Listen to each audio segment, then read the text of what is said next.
And welcome back to the Upside Sports Network. My name is Michael. Appreciate you guys joining us late on a Saturday evening. Had a great day with you guys the last couple of days, kind of going over some rankings for quarterbacks and running backs. But it's time we finally get to some drafts, shall we? Had a lot of fun doing this last year, and we're going to get right back to it today.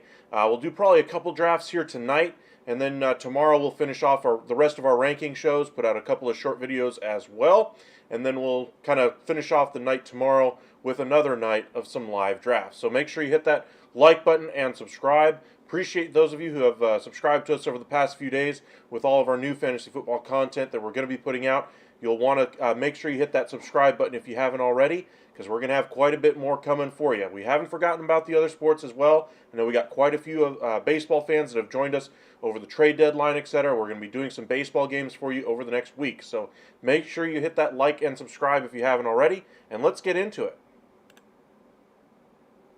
In case you are new here, we do like to use the ESPN Fantasy Football app anyway. We like to use that kind of a thing. Makes it a lot easier. I got very comfortable with that over the years, and I know a lot of guys out there swear by Yahoo or whatever the site is, but I'm an ESPN guy. I just prefer it. It's a lot easier for me. Something I'm very comfortable with. The format and everything just works, and very user-friendly as far as I'm concerned. So we're going to start with the public league. We're going to go with pro, because obviously we've done this before. We're not going to be afraid. We're just going to go out there and do a points per reception. We're not going to do the no PPR. Got to live a little. Do a little PPR for you. Snake draft, we're going to start out simple. We could do a salary cap in our second draft tonight. We shall see. And yes, we want to draft right now. Let's go ahead and edit our team. We're going to name it Team Upside.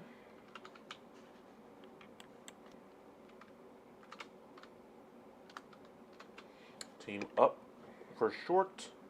Save changes. And it's almost already full. Awesome. Hopefully this league does better than the Houston Texans actually will. So appreciate you guys joining us here tonight. As we mentioned, we did some of our quarterback ranking shows. We did that a couple of nights ago. We did running backs last night. We were going to do some wide receiver rankings for you tonight, but it's been too long since we've done one of these drafts with you guys, so we thought we'd go ahead and kick things off tonight with that, and we'll do our ranking shows tomorrow. We'll put a few of them out tomorrow. We'll do the wide receiver all on its own, and then we'll do tight ends, defense, and kickers all pretty much in one video. So make sure you guys keep your eyes peeled for that one. Those will probably be released around noon tomorrow. Probably do a baseball game at some point tomorrow as well for you guys, and then do some fantasy football drafts in the evening. So we'll see what ultimately happens, but that's the plan anyway.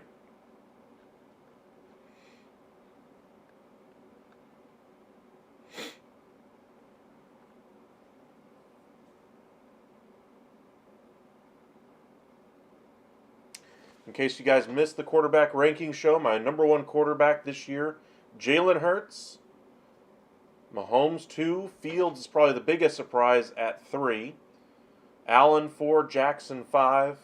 Burrow, Herbert, Lawrence round out my top 8. And then beyond that, I'm not reaching for a quarterback. So we'll see what happens. Welcome in, Trey. Just finished my first draft of the year. Can you rate my team? Sure. We had a lot of requests to rate teams last year. We'll just see if we can kind of do that. You might be the first one this year, so go ahead and put it in the chat and we'll see what you did.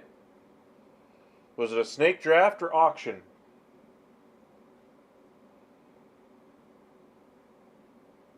Suppose we'll be able to tell by the players you get, I suppose.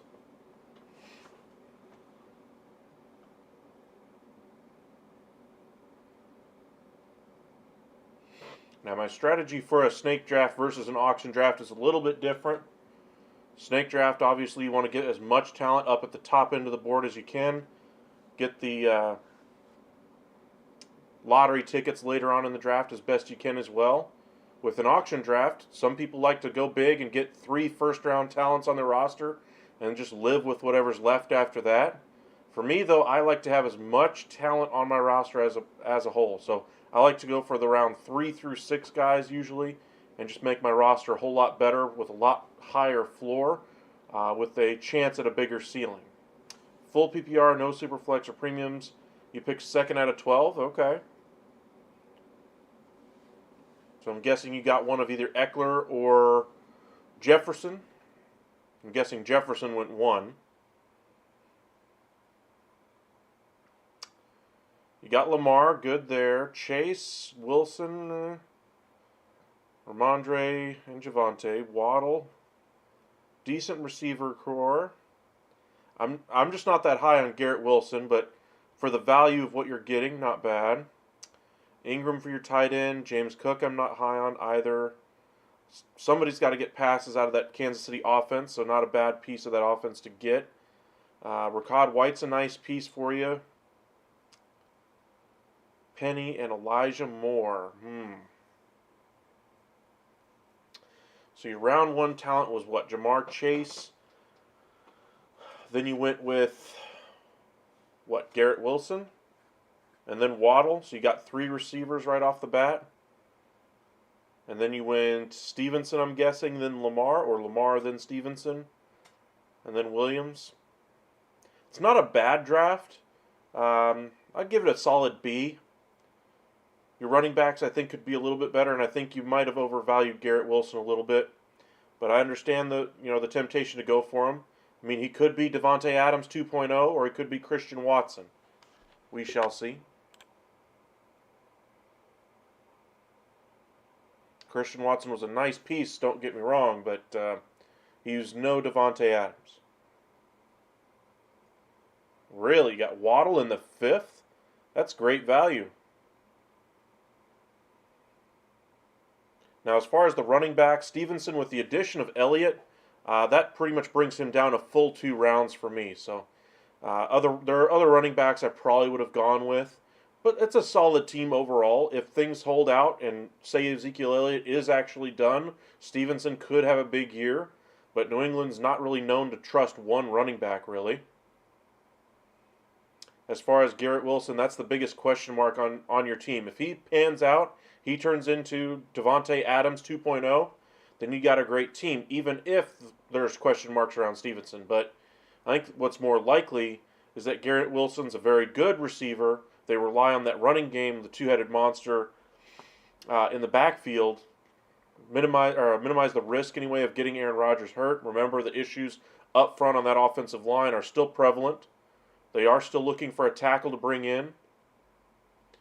Pittman, I think, might be a little bit of a stretch as far as a backup wide receiver, but you're counting on him as your number 4 receiver at that point. So I'm not necessarily against that one, but James Cook, it's either now or never for James Cook in that offense.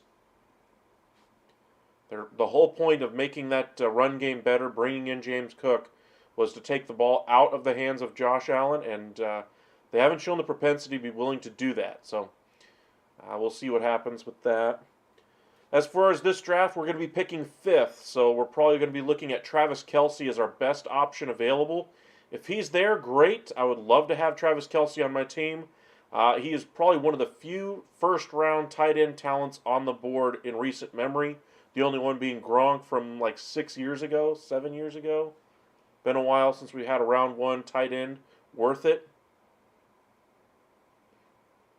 Kelce, as good as he's been, hasn't necessarily been at the level he's been at last year, where he's literally getting all the target share in Kansas City, all the work that he can handle. And the space between him and the next tight end is just so great. You have an automatic positional advantage. And I like to do one of two things when I'm drafting. I either try to create one big advantage at one position on my team, whether that be overloading wide receiver, whether that be overloading running back, whether that be getting one of the early tight ends, getting one of my top quarterbacks on the board. I want one positional advantage every single week. And that's what I would prefer on every single one of my teams. So we are drafting. Good luck this year to you, Trey.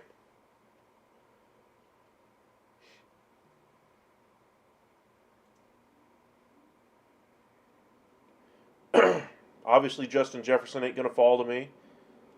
There he goes, 1-1. Jamar Chase ain't going to come to me. Eckler's not going to come to me. The only question will be is what happens with McCaffrey or Kelce at 4, in my estimation. Whoa! Okay, Patrick Mahomes goes at 3. Way overdrafted there, but I'll take it. And there goes McCaffrey. I get the best running back on the board and Kelce. Oh! Oh my.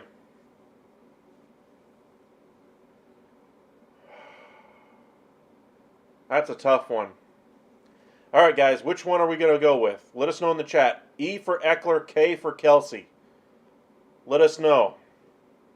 For me, like I said, I like a positional advantage, and I think every year there's a good running back that you can go to, but nobody is going to be on the level of Kelce.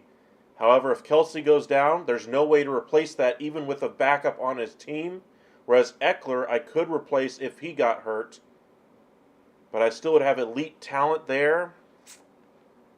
Just because of the scarcity, I'm going to go with Kelce. I agree, Tommy.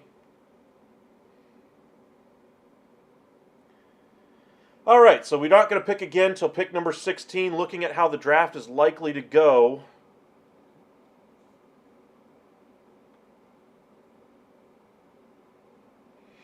Eckler,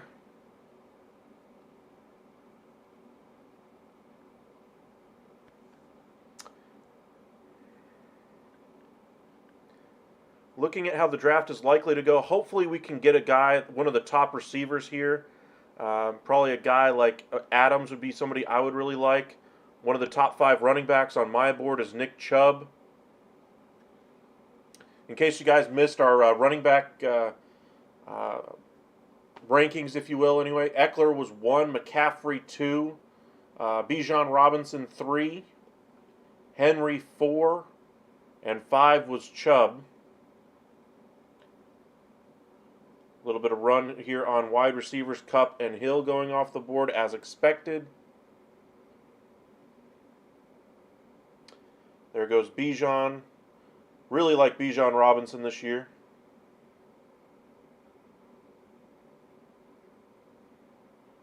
Two guys that are off the board entirely for me this year are guys like Josh Jacobs, Jonathan Taylor. And you guys know I'm a Cowboys fan, but I don't necessarily draft based on my favorite team. I draft based on what I believe they're going to do as far as production. I was hoping Adams would get to me. A.J. Brown still on the board. Amon-Ra St. Brown. Right now, my pick would probably be Nick Chubb. If he goes, then it's going to be interesting. And there goes A.J. Brown, so this makes my decision easy. Give me some Nick Chubb.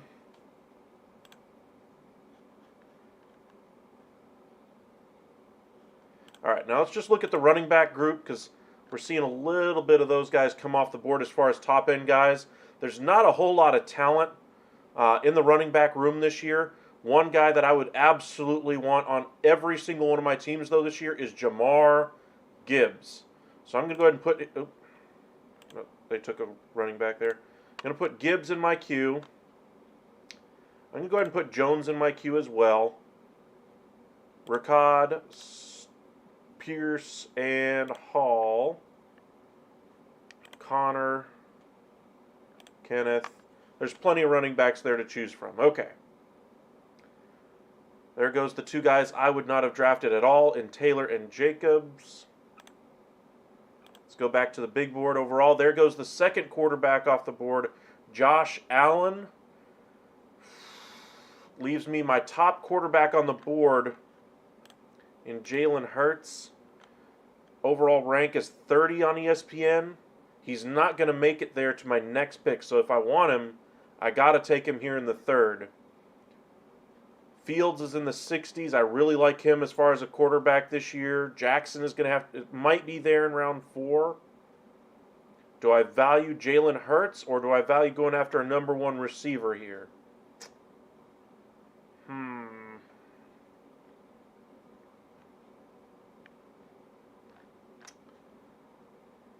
Hurts could be a league winner. Let's look at what his numbers looked like last year real quick. 378.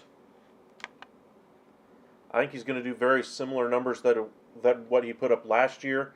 I think he has an outside chance to break 400. Let's just look at it. We got Waddle as the top receiver left on the board.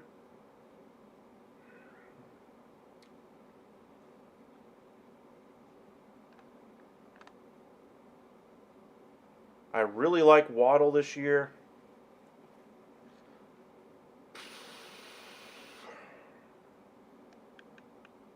I'm going to go Hurts. I'm going to give myself 2 weekly advantages and take the risk at wide receiver that maybe I can get some of my other, wide receivers I'm targeting in that 5th, 6th round range. So I got kind of the top quarterback on my board. I got my top tight end on my board. I had a chance to get Eckler, of course. I decided to go with Kelsey instead. We'll see if that decision hurts me in the long run. If Waddle somehow makes it, which he won't, there's an auto draft here in between. Just looking at how things are shaking out, we got about 8 picks in between. Looking at where we're at, I'd be very happy with Jahmyr Gibbs next. You guys can see my roster is currently constructed. Hurts, Chubb, and Kelsey. I don't think one of the top receivers is going to fall to me there that's left here in Waddle or Higgins. If they do, I'll be shocked and probably pick them instantly. But Jahmyr Gibbs is the piece I really want right now. There goes Waddle. There goes Najee. That's just fine. The only question is there's only one running back left before Jahmyr Gibbs. He's going to go before my pick, I'm pretty sure.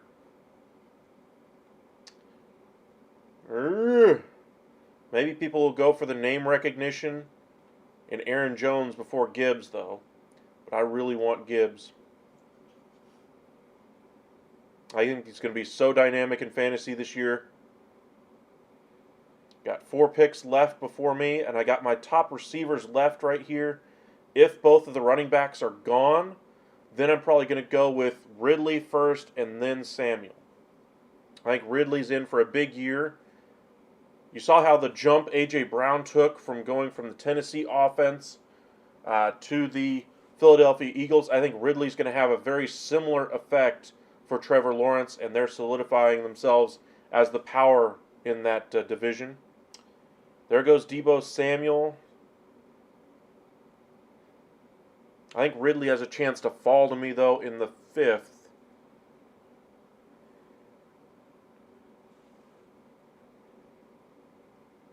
I might miss out on all 3 of them here, though. That's the real issue. If I don't get one of those 3, then we get into some real dangerous territory, and there goes Ridley. Darn. Still got Hopkins down here. I really look at him more as a wide receiver 2, kind of a high-end wide receiver 2. But I'm really hoping Gibbs gets there first. That's the piece I really want. There goes Lamar Jackson. I think Gibbs has a chance, and he does. He gets to me. All right. I get my preferred choice, I guess. And now the real question comes down to my wide receivers. What are they going to ultimately look like? Running backs, to me, are a lot easier to replace in season because if you pay attention quick enough in weeks 1 and 2, you can get a really good fill-in at running back. Somebody who we're not paying attention to here right now is going to undoubtedly take over the starting job somewhere by week 2, and they will be a fantasy monster. It happens every year. The harder thing to predict is as far as wide receivers. Their production week to week is a little tougher. That's why I think the higher end receivers, like a guy like Justin Jefferson, A.J. Brown, Tyreek Hill, etc., should be valued very highly. But the scarcity of Kelsey, the scarcity of the running back position as well, really lent me towards going towards the running back room first. I got 2 of my top running backs on my board. Gibbs was my number 6 this year.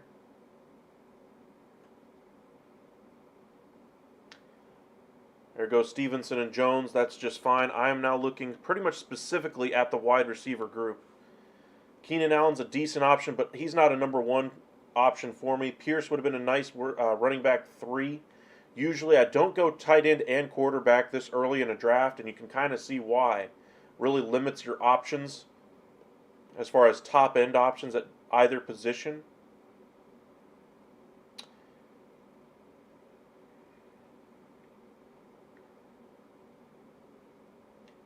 Hopkins probably the best choice right now.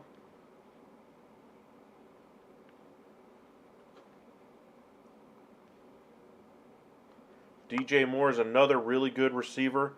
I would like him as my next pick in the 6th round, so I'm going to leave him alone. And I'm going to get probably Hopkins. Let's see what Judy ended up doing last year. I want to see what his numbers were in a down year. 204.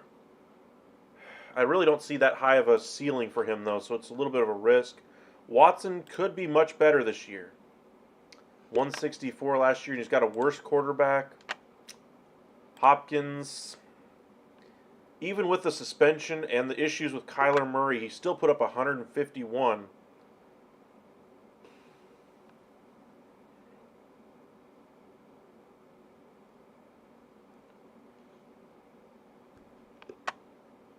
Wide receiver 2 mix. I agree with that.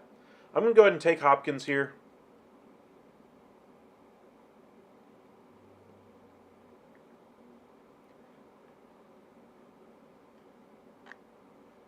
All right.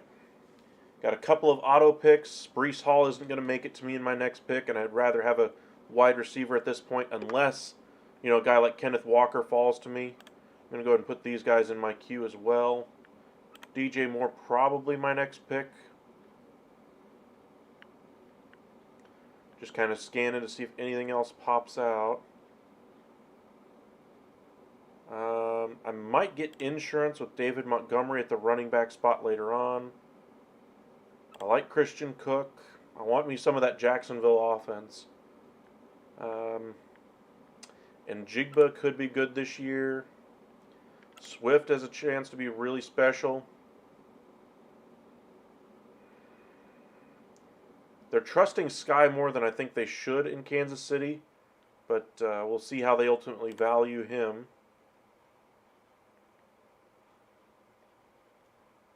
They got OBJ all the way in the 120 range. Alrighty. Couple picks away here.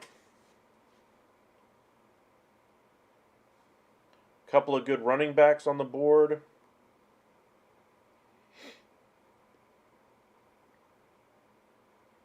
All right, you guys tell me, should we go with DJ Moore to be our second wide receiver and kind of solidify our starting lineup? Or do we go ahead and get a high-end flex with a high-end running back here, a Kenneth Walker? I think DJ Moore has to be the pick here. I think he's the best player on the board by a mile at this point, as far as his impact to the team. I think the Bears' offense might actually be productive for the first time in, 10 years now? Jay Cutler, the last competent quarterback that team has had. Not saying he was special at the position by the time he got to Chicago, but he's been better than anything they've had since then. This is the first time Justin Fields has had a good receiving group, or I shouldn't say a decent receiving group around him.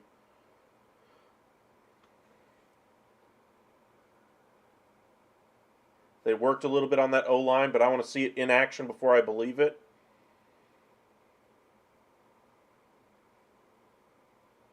There goes Christian Watson. There goes Trevor Lawrence. All right, you guys. DJ Moore, or should we go running back? I'm going to go ahead and go DJ Moore. I just have to get that receiver. Now I think my team is pretty solid. I'd still like to have another high-end wide receiver 3 and wide receiver 4, honestly. But I really like where I'm at as a roster right now. I think I've got myself enough of a cushion with my tight end production and my quarterback production that even if, Hopkins gets hurt or doesn't play as well in Tennessee or Levis throws a whole bunch of interceptions, whatever the case may be, that I can at least weather the storm at the tight end spot. And I think there will be weeks when I go with another wide receiver over Hopkins anyway. But I really like where this team is at right now. Like I said, I usually don't draft for tight end and quarterback in the same draft as early as I did. So you can kind of see where I took DJ Moore. They got Trevor Lawrence. Maybe going with a high-end, wide receiver 1 would have been the better option, and getting Trevor Lawrence here late in the 6th round might have been the better way to go overall, but I think Hurts is my number 1 quarterback on my board, so I had to go with the way the board was looking for me. Kenneth Walker goes off the board. I'm probably going to lose Miles Sanders here. There he goes. All right, so then we're left with a bunch of nothing between here and there.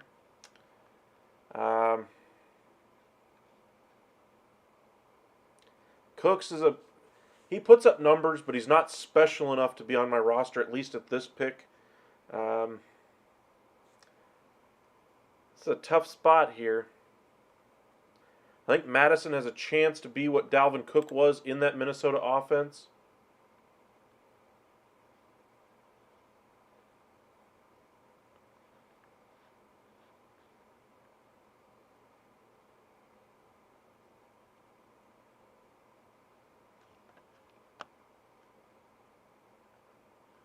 There's nobody else in that backfield that really scares me from a carries perspective. They're not necessarily going to be the same old run-heavy team that they were under Zimmer. O'Connell's the coach now, and we're seeing more of a pass-first type of offense. Madison's a very good pass catcher out of the backfield as well.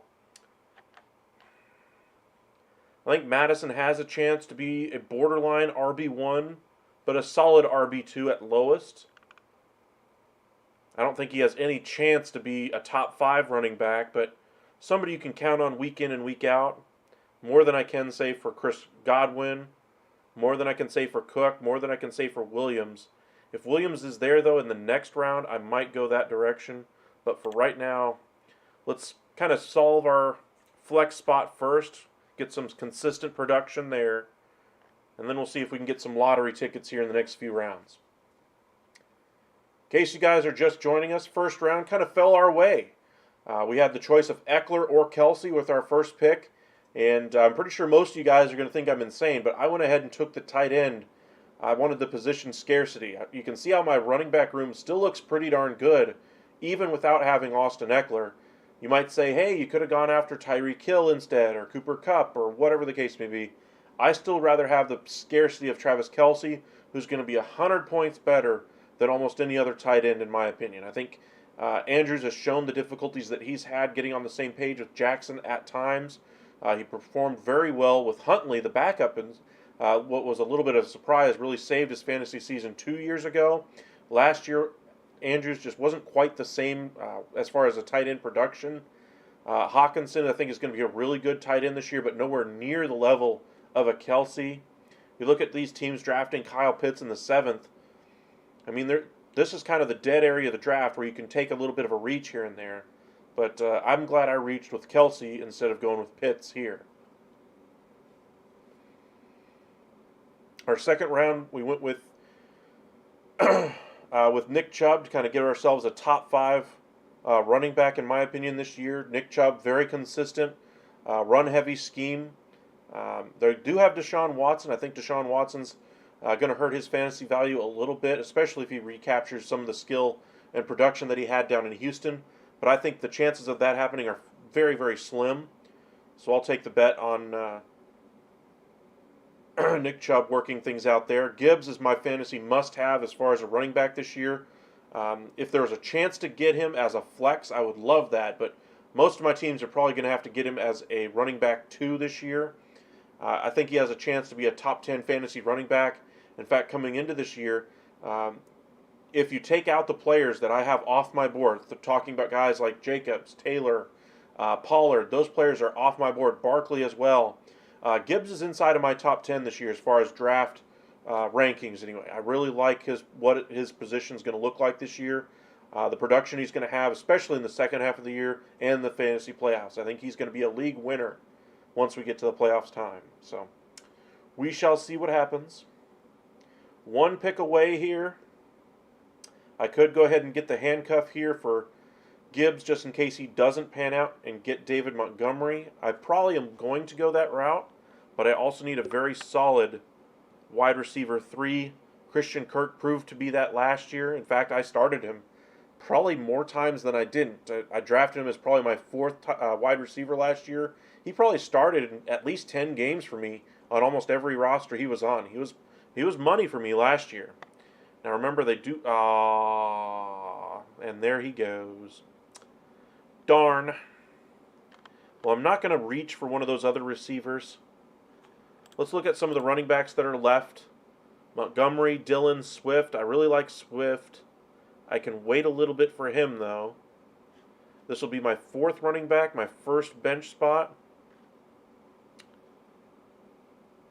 Let's look at the wide receiver room.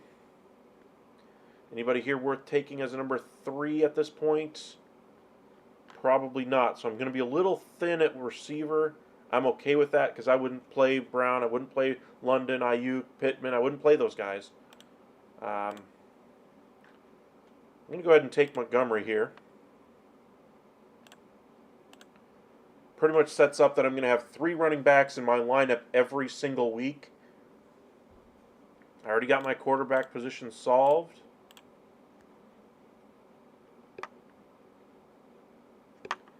I want to look at Brandon Cook's numbers last year. 145 on a bad team.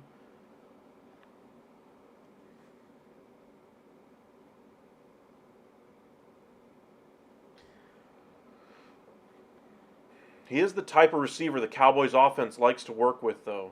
Think back to the days of Cole Beasley, Miles Austin, etc. They've had a lot of success with that type of wide receiver. And none of those had the talent of a guy like Brandon Cooks, who even with his older wheels still shows the speed. The question will be, can he get in the end zone enough to matter in fantasy? A guy like Michael Pittman, the number 1 receiver there for Indianapolis, got a rookie quarterback thrown to him. Is he going to even catch enough balls is the question mark there. Ayuk could be a very good fantasy receiver this year. I can't really trust him too much. Quarterback position is an issue. Run first system, all the targets out there. And there goes Ayuk, so I'm glad I don't have to make that decision again. I think right in this range, we're probably going to be going towards the Jackson Smith and Jigba. I know he's the number 3 receiver currently in this offense, but they did not draft him as a number 1 receiver or as a first round receiver without having a plan for him in the meantime.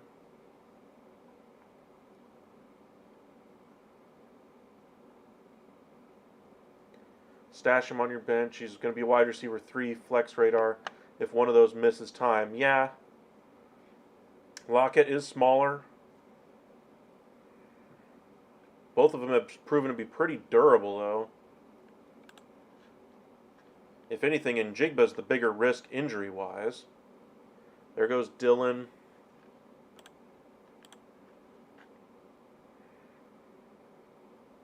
Not necessarily enthralled with the wide receiver group, even at this spot. I'm going to have to get a receiver eventually, though. I could finish off. That was the one guy I was thinking about going with is Swift. Well, I guess it's good they forced my hand to pick one of these guys. Sky Moore's a decent option here. Say Flowers is a good option. Addison's a good option. OBJ's a decent one. Sutton's, I think, going to have a nice year for them.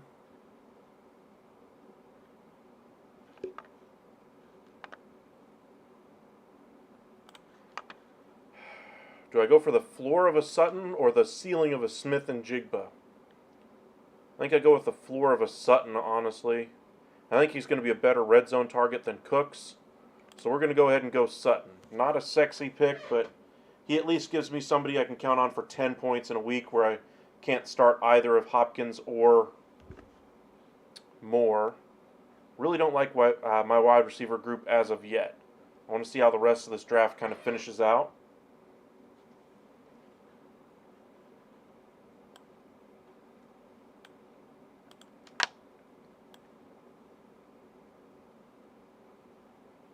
Got a few week 9 guys, a couple 13s. Not too worried about bye weeks, though, at this point.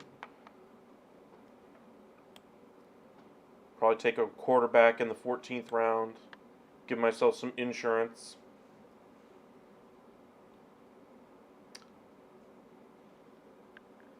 Looking ahead to my next pick, probably Sky Moore.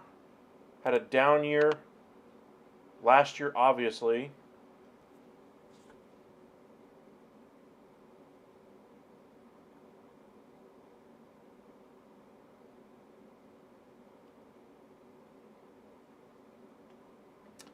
It is a wide open depth chart. Valdez Scantling, I think they got that name typed in there wrong. Tony, Rishi Rice, mid to late round flyer. Eesh. It scares me when they say mid to late round flyer. I mean, look at the target share. He's just not getting anything last year. Kelsey's by far going to be the biggest target monster on the team. The running back group is iffy. I don't know.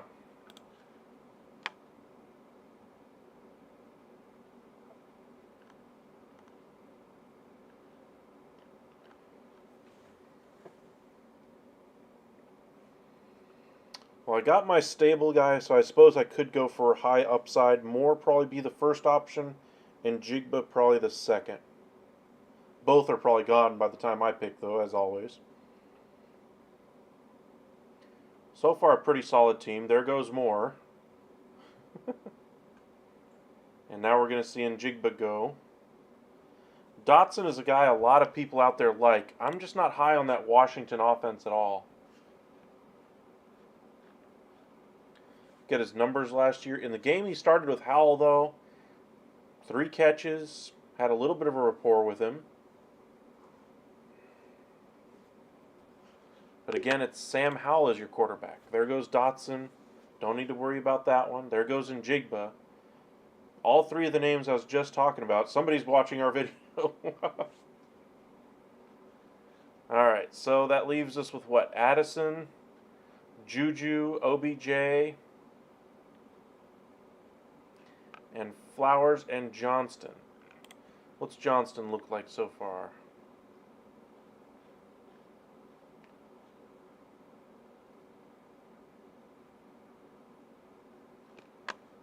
He's on the do not draft list. I'm not buying it. Addison has the, Thielen upside here, maybe even higher. He should play a ton out of the gate. They do have some decent receivers there now, a good pass-first offense. Addison did get in some legal trouble, though, a few weeks ago. I think I'd rather have him over the 2 Baltimore receivers, so we're going to go ahead and go Addison. A little bit risky there, but upside. Suppose when I got some stable options at other positions, I can go a little bit more upside at the wide receiver spot more than anything else.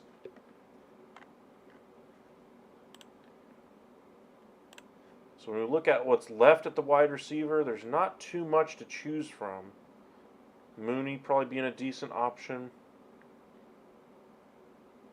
I like Thielen in Carolina as kind of a very late flyer if your wide receiver room is just absolutely barren. Say you drafted running back very heavy, if that's just how the room fell for you, and you need a 4th wide receiver, at this late in the draft, you could do worse. Tony would probably be the pick before him, though, in my mind. I want to see the notes on him.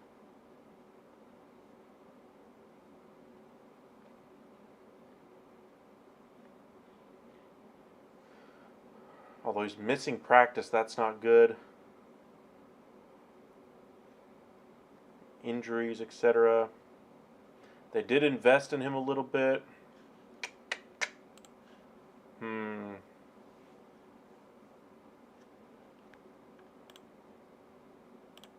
Let's look at the quarterbacks that are left here. Prescott's probably one of the few borderline 10 to 15 guys. Rodgers is in that group. Just looking at my sleepers this year, I had Richardson, Young, Stroud, Pickett, Howell, and Watson. Watson, I think, is valued way too high, so if he's available as a sleeper late, good on you, but he's not going to be one of my quarterbacks I count on, especially early in the year. Cousins, he's not good enough to be on my roster, essentially. He's good, but he's not great. 291. Prescott last year, 198. Eek. And that's with missing time, of course. Tua was dominant when he was on the field. The question was, when could you get him on the field? Let's go ahead and look at some of these receivers one more time, just kind of go with some more high upside guys. Johnston, Flowers, Schuster, probably the top options here.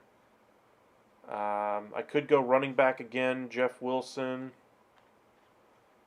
Zay Flowers, though, could be a nice option, but Baltimore never uses their receivers. Let's go ahead and take the risk. We'll go with Zay Flowers. That pretty much wraps up things for the wide receiver room for me. I got 5 receivers. None of them are going to burn the world down, but they at least should be able to hold down the fort while Kelsey, Gibbs, and Chubb really do the work along with Hurts to make my team good. Don't do that, by the way. Don't draft a kicker this early. I don't care if he is the number 1 kicker. You know how many teams of mine will have Justin Tucker on them? Probably none. Because players like this like to say, hey, I want the weekly advantage at kicker. It's not a weekly advantage if it's 1 point every 3 or 4 weeks. And with that team being a lot more loaded offensively, they're not going to kick as many field goals. I don't care how much Harbaugh loves him. That team has a new offensive coordinator. They're going to want to show their offensive muscle this year. And so when it's 4th and 2 from the 30-yard line, instead of getting you a 50-yard field goal, getting you all those points, it's going to be, hey, let's put the ball in the hands of one of the best young quarterbacks in the NFL, somebody who's fully invested in our team and all the new toys that he has to work with. Don't waste your time picking a kicker this early. I'm going to laugh if Johnston is still there by the time it circles back around to me. If I get Schultz as my backup tight end, that'd be fantastic as well. I think he could be the number one target in that Houston offense this year. He's definitely a top 10 tight end for me this year. As far as tight ends, I've got Kelsey 1 and then a big drop to Andrews and Hawkinson. You can kind of flip them around. Waller's right after that group, not by much. And then you get into just a whole bunch of nothingness. And in that group, I think Schultz is probably the best of it.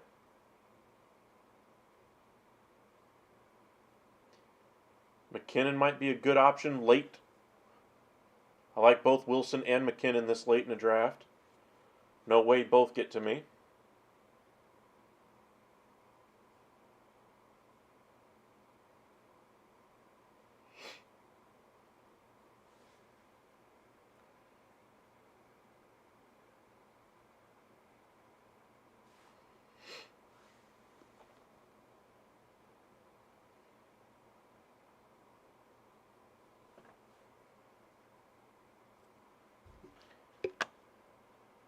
Look at these other teams real quick just to see if they got quarterbacks.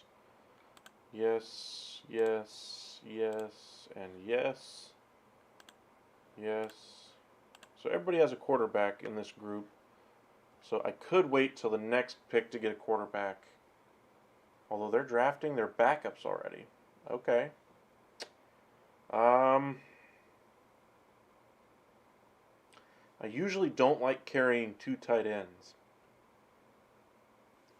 But with the importance of Kelsey to this team, I could use Kelsey at the flex if necessary, I suppose.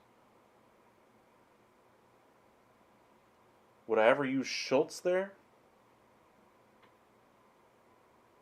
Would I start Schultz over Madison? There might be some weeks, depending on how the target share goes. I should probably take another runner here instead. I just like Dalton Schultz this year. I'll take the risk. Let's look at the running back room. Got two running backs I like. I like Mitchell here as well and Zeke, so I'm good there. And I got Algier down here as well and Mostart. I'm fine. Let's see how the rest of this goes here. Daniel Jones, no thank you. I want no part of you on my fantasy team. Do not take a defense this high. Avoid overdrafting defense and special teams. There's only one defense that's worth drafting this year, and the earliest I would draft them, probably in round 14, 13, 14, which is around now. Buffalo, as good as a defense as they are last year, it's very difficult to get that same defense to perform at that level from a fantasy perspective year in and year out. More kickers coming off the board, that's just fine. If they let both Wilson and McKinnon get to me, and I'm stuck with a decision between them, please. Thank you. Rodgers off the board, another kicker, that's just fine.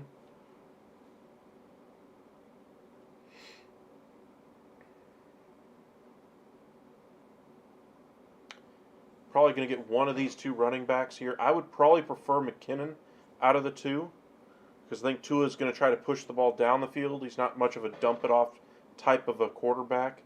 So I think McKinnon could get a nice target share out of that Kansas City offense. There goes Geno. Leave me McKinnon, please.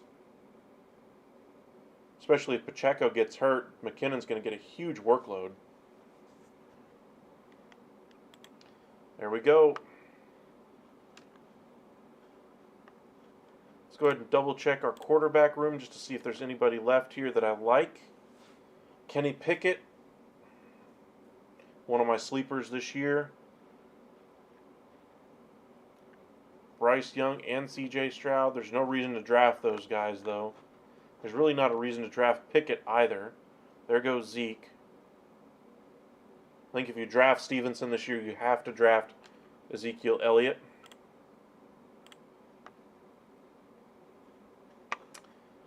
And same thing for McCaffrey. If you draft him, I think you should absolutely get Elijah Mitchell. If he goes down, which has happened in the past, he's going to be in line for a massive workload. So I think right now my pick probably be Elijah Mitchell. I don't really see a quarterback worth rostering at this point. And as far as bye weeks, week 10 for Hurts.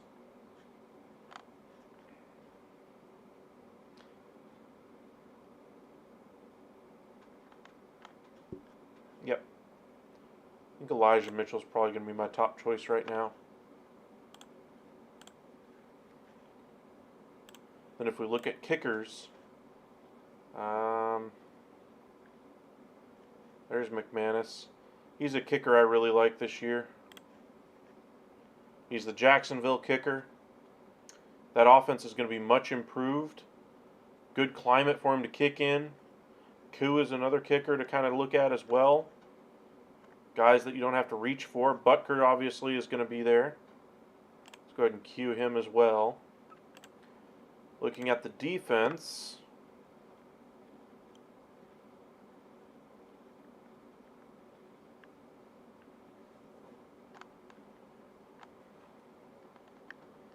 I don't see a defense I like here.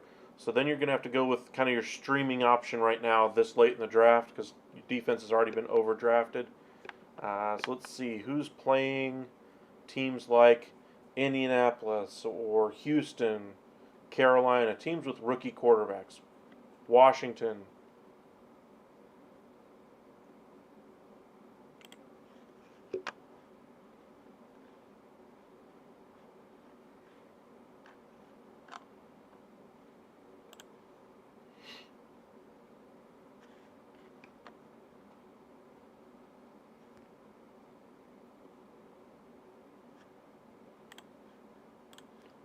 Circle back around here. Wilson's gone.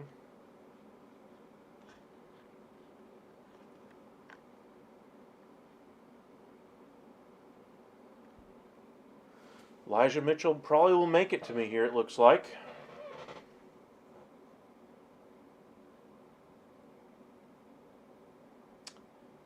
We get him, we pretty much lock everything up from a positional standpoint as far as the way I like it. Receiver group could use a little bit of work, but I'm happy with how the roster is currently.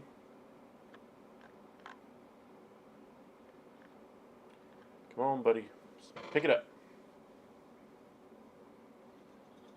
Tony's still on the board here.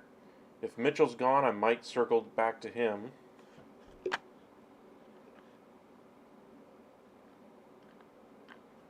And he's still there. So we're going to go ahead and take Mitchell. Kind of an injury high upside play there if McCaffrey goes down.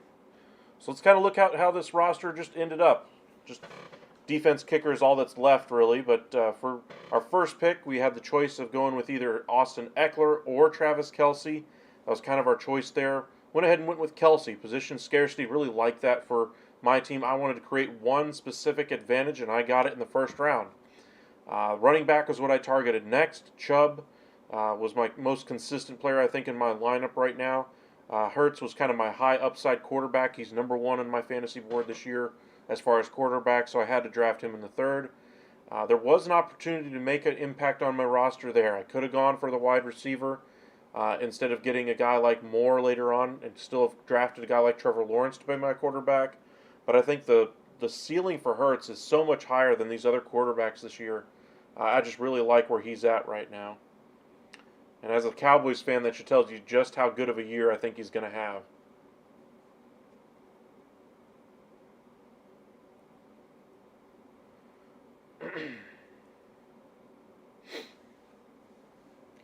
And I'll probably do the streaming defenses for the first week anyway. And then see if anybody's got a really good defense out there. Cowboys have had one in the past, but doesn't have the fantasy value there. Looking at just defense. Miami gets the takeaways, but of course they have some injuries on the back end. Browns have had some success. They're in a good division though.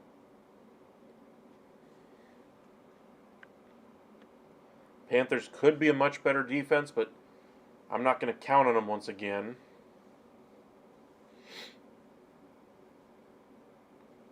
So maybe going for one of these defenses in a poor division could be an option for you.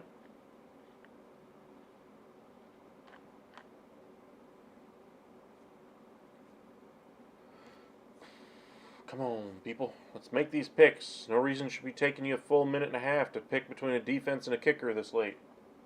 Should already have it picked out.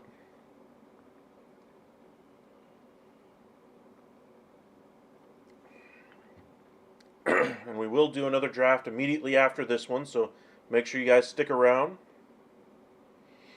We'll go ahead and do an auction draft after this one.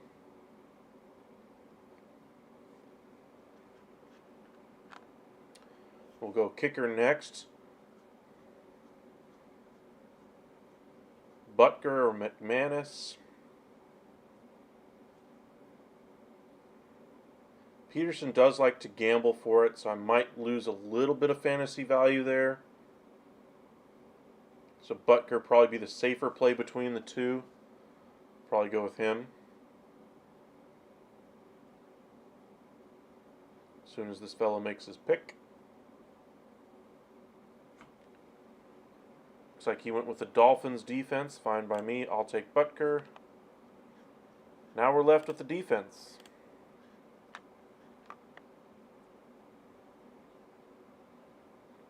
As I mentioned, as soon as this one is over, we're going to go ahead and do another draft, an auction draft, salary cap draft, if you will. That way you guys can kind of see how that one works if you guys are new to fantasy football. I doubt if you're watching this video that you're new to it. But if you are, I'll kind of show you how it works.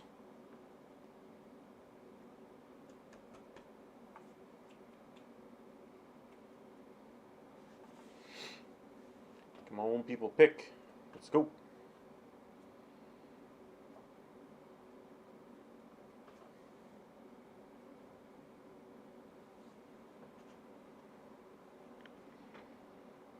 Eagles defense was good last year. I'm not sure if it's going to be any good this year. They lost a lot of starters on that defense.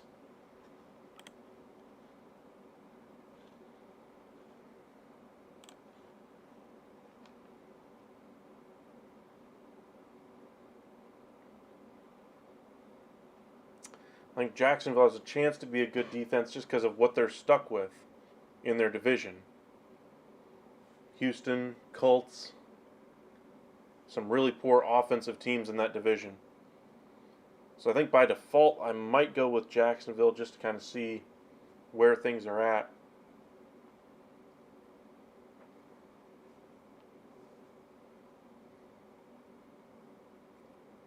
Yeah, I'll probably go Jacksonville here. They're not going to be my defense all season long, but if for some reason they surprise some folks and take advantage of that division, could be a good one. Alrighty. Just waiting for this one to wrap up so we can show you guys the team, how everything kind of finished up, and then we'll get to that auction draft here momentarily.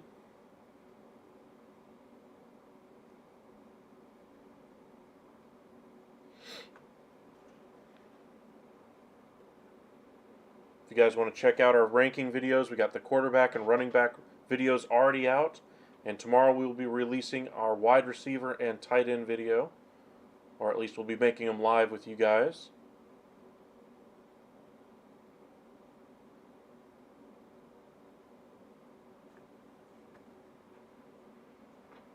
Come on, buddy, you're the last pick. It's not like you're trying to keep anybody from another pick. Take the player you want. Let's go.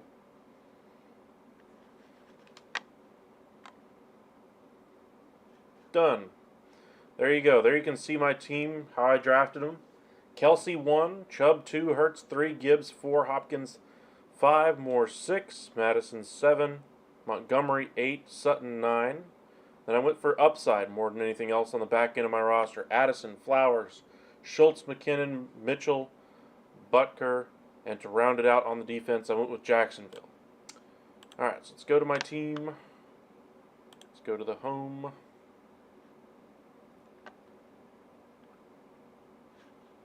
Get another team. Draft public. And we're going to do salary cap, as I mentioned. We're going to name this one upside as well.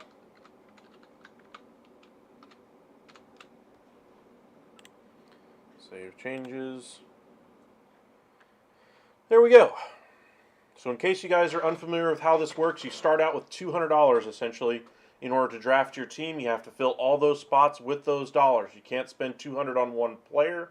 Your max for one player to start would be $185, and then it kind of goes up from there. Or kind of goes down from there anyway. But say you spend $30 on a player, obviously that takes down your pool and takes $1 away from your max bid plus whatever it would have been. So we shall see how this one goes. You could take, there's a couple different ways you can do it. I've seen people go out there and say, hey, I want 4 first-round picks on my roster. Spend 50, 50 and another 50 on another player, and then 45 plus on another player. Yeah, don't do that. Your roster will be very top-heavy, but one of those guys go down, and even if 2 of the 3 are superhuman every single week, you're going to be stuck with a very difficult roster to win week to week. But if it works out, great, but that's a lot of risk. I like to mitigate my risk as much as possible. I like to get a lot of high talented players with some higher ceilings that don't necessarily cost as much. So I like to target that 3rd to 6th round talent usually. That 7 to 10 round talent is a little tough to make a roster off of, but I try to get as much of that 3rd to 6th round talent as I can. And if one of those top end players falls to me, great. But I'm not going to be searching for it. I'm not going to overpay for a player. Now, if I see a first-round talent going for $5 to $10 less than what his market value is, sure, I'll take advantage of the opportunity. But I'm not going to pay full market price for those types of players. So I'll show you guys once we get into the room what it's going to look like if we can get some people to actually enter here. I'm still the only one in the league room. This is not cool.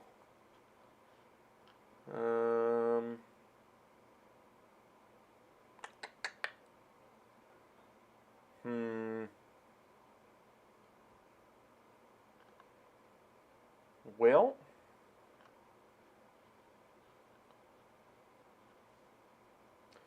there's another one at least. Hopefully we start picking up a few more. Really don't want to sit here in the lobby. I remember one time last year, we were waiting a good 15-20 minutes to get enough people into a salary cap draft.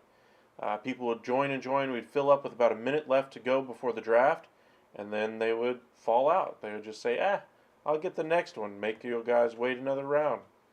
So we had to wait another 5 minutes, and then another 5 minutes. And there goes that guy. Well, I'm the only one in the room, so I'm going to go ahead and leave this league. And go to home. Sign up now. Join public. Salary cap. Draft now. And still nothing. Leave this league again. Sign up. Join. Salary cap. Join. I think I'm joining the same room over and over again. Ah, well.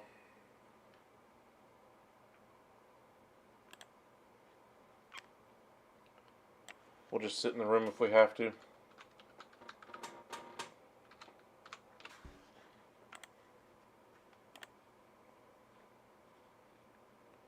There we go. At least one person's in here now.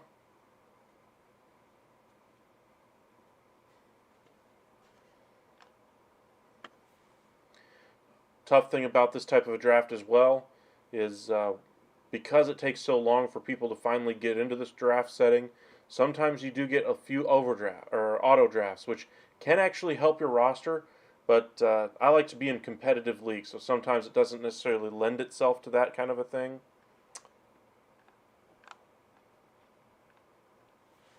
Looks like we're going to be stuck here for a little while. 2 people in the room.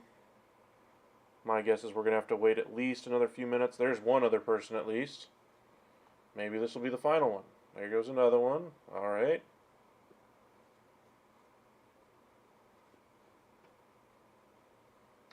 We're going to probably do 2 drafts per night when we do these fantasy football drafts.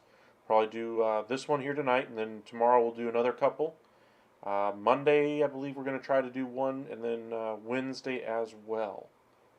Try to do 4 of them a night, or 4 of them per week, leading up until the start of the season. And again, if you're unfamiliar with how salary cap drafts work, again, you start with 200, but your max bid to begin is 185. You have to fill all of your roster spots with that full 200. So that's why you can't put just 200 on one player and then just go to the waiver wire after the draft. So I think that'd be poor draft strategy anyway. See if we can get a few more people in here, hopefully.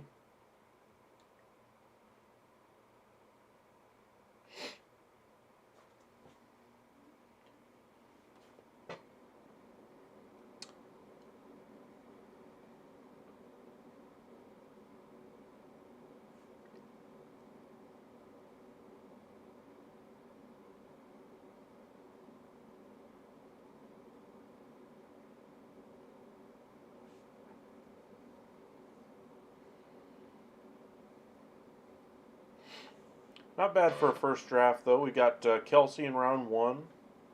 Pretty happy with that. Very unlikely he'll end up on my roster in this type of a draft, though. Very unlikely I get anybody like a Jefferson, an Eckler, a McCaffrey, a Robinson, a Henry, a Hurts, a Mahomes. Very unlikely I get any of those types of players. Usually this is the type of draft where I target like the Jamar Gibbs, the Calvin Ridleys, the Deebo Samuels, those level of players. Dameon Pierce. Maybe the highest end player I'd probably end up with would be like a A.J. Brown or something like that. If one of those top end wide receivers fell in the draft, say like a Diggs or an Adams fell. Got a few more in here. We might actually fill up here before the time expires on it. Only need a few more.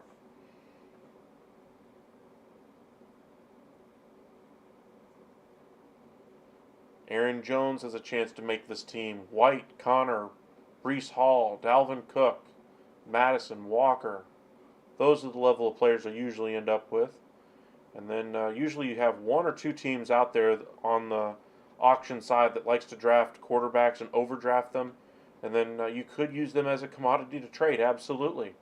But your roster will suffer if you do that type of thing. Now, normally in a draft, if you really like a quarterback, you might spend $10 to $25 on one quarterback, and then just pick one up for $1 later in the draft as your backup. There are some guys out there who will draft two $25 quarterbacks, and then you spend a quarter of your money on two quarterbacks. You can only play one. Not exactly the best draft strategy in my opinion. But another strategy that seems to work really well for most teams when it's a competitive league is there'll be one quarterback that goes for around 25, 30, another one goes in the 20 range, and then the rest of them go for 10 and under. So don't feel like you have to spend $40 on a Patrick Mahomes or a Jalen Hurts, even if they are at the number one spot on your board. Only need two more here with 50 seconds left. Let's see if we get those spots filled up. Really would hate to just sit here for another 5 minutes. Wasting time, if you will.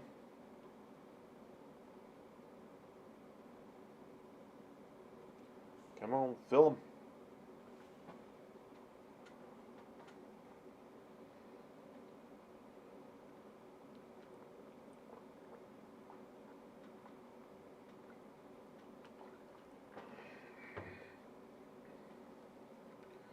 $20 seconds.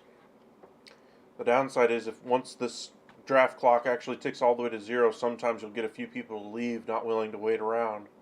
Which is good, I suppose. Because if they weren't going to wait around and be a part of the draft, don't necessarily want too many auto draft teams in your league anyway.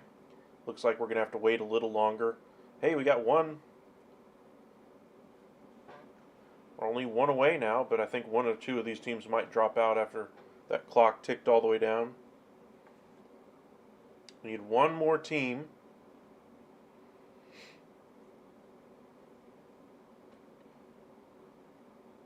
Now, players that might actually fall to me that normally are off my board entirely would be guys like Jerry Jeudy, Amari Cooper, etc.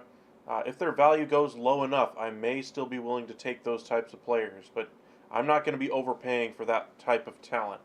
I'm looking for high-end players that there's value in. So, like I said, I'm not going to be drafting, Bijan Robinson more than likely, or McCaffrey, or Eckler, unless there's value to be had. So, it's the name of the game when you go into an auction-style draft. You can't just, not pay attention. You get to nominate one player, and hopefully, if it's a player you like, you end up with him. And if you don't, well, you might be able to drive up the price for others or whatever the case may be. Got about 4 minutes here until our draft room gets going. You can see a couple people kind of moving in and out right now of the draft because the clock ticked to 0. We should be able to fill the final 2 spots this time, though. As I mentioned, later in the evening that it gets, the harder it is to fill up one of these salary cap type drafts. So if you are going to try to draft one, you're not going to do one with your buddies. You might want to do it in the middle of the day when people are actually more focused on this type of thing. Late in the evening is a little tough, but thought we'd at least get you started and at least get you a sampling of what it's like. Another thing you can do is if you want to throw out a player that you don't like, so for instance, one player that's on my do not draft list this year is going to be a player like Mike Williams or a DK Metcalf or a Garrett Wilson, players who you think other teams are going to bid high on and use up some of their dollars, maybe overbid the market value for them. Say a Saquon Barkley. There's a lot of New York fans in general. Saquon Barkley should be able to command a hefty price. A lot of Jets fans out there are desperate for their quarterback to do well, so Aaron Rodgers is not a top 10 quarterback, but there may be people out there willing to pay for a guy like Aaron Rodgers to be on their team. So something to keep in mind. It's not necessarily just about what your team looks like, but also what you can get other teams to bid on. So if you're not necessarily interested in a player, why don't you let other teams spend their money on players you don't want and allow you to get the players you want for cheaper. So a lot goes into kind of draft strategy as far as salary cap drafts. A little bit different.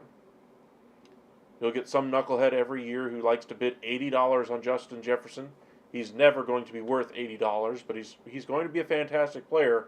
But if you spend $80 on him in your draft, you don't have a prayer of winning your league. You might be able to trade him for some spare parts later in the season, but you'd need Justin Jefferson because of how weak your rest of your roster is. So once you move Justin Jefferson to get some pieces in a trade, there's no way you're making the playoffs at that point. So kind of be careful with how you construct your rosters. Don't overinvest in your team. By the same token, you don't want to miss out on opportunity.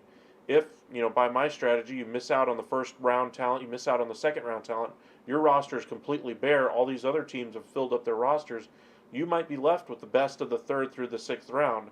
But if you're not willing to pull the trigger on those players and they just scoop them up as their last piece that they spend their money on, and then you're finally left with players like Jonathan Taylor and Josh Jacobs, players who are off your board in general, and you're stuck with those guys as your best players on your team, things are not going to work out well for you that season. So you got to be willing to take a little bit of a risk here and there. But that's kind of the beauty of a salary cap draft versus a snake draft. Teams are probably a little bit more evenly matched in a snake draft, in my opinion. But you can really see the strategy that comes into play in an auction-style draft. Kind of separates things a little bit and gets the auto drafters. You can take advantage of the auto drafters a little bit more in this type of a draft than you could in the snake, because in a snake draft, if there's an auto pick, pick number 1, they get Justin Jefferson. If there's an auto pick number 10, they're going to end up with Bijan Robinson or whoever is left over of those top 10 players. Later on in the draft, you might be able to pick up somebody who's lower down in the rankings for the ESPN Common Ranks, and they take the player that nobody's picking at the top of the board.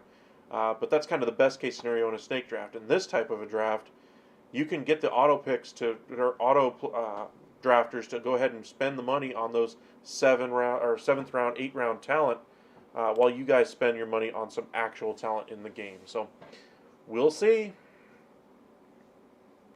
There's kind of your values at the top of the board. As I mentioned, you start with 200.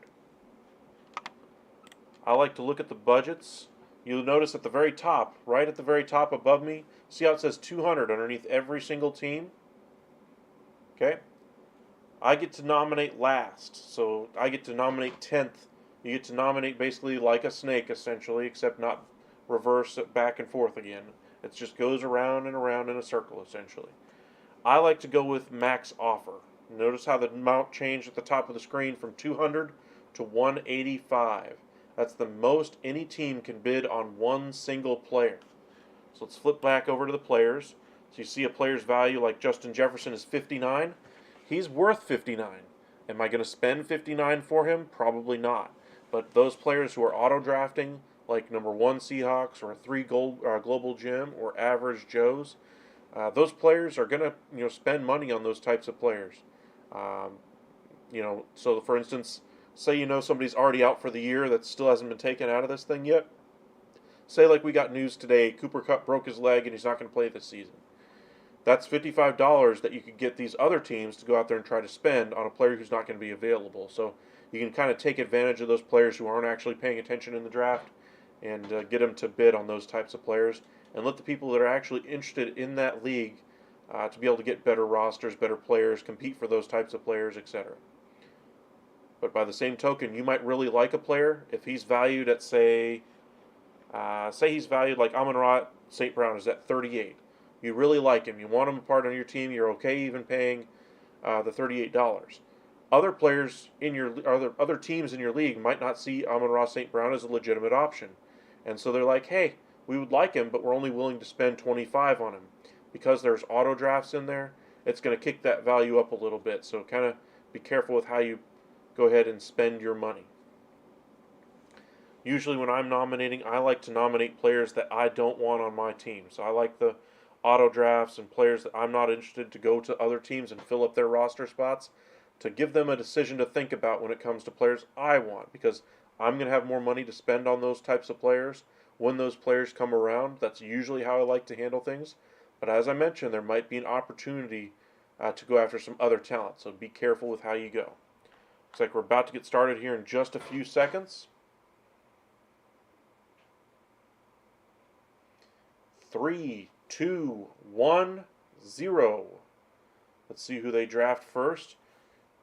Jalen Hurts. Quarterbacks are usually a good bet to submit as a player for you guys to bid, or for the other guys to bid on out there. The clock resets to 10 with every bid.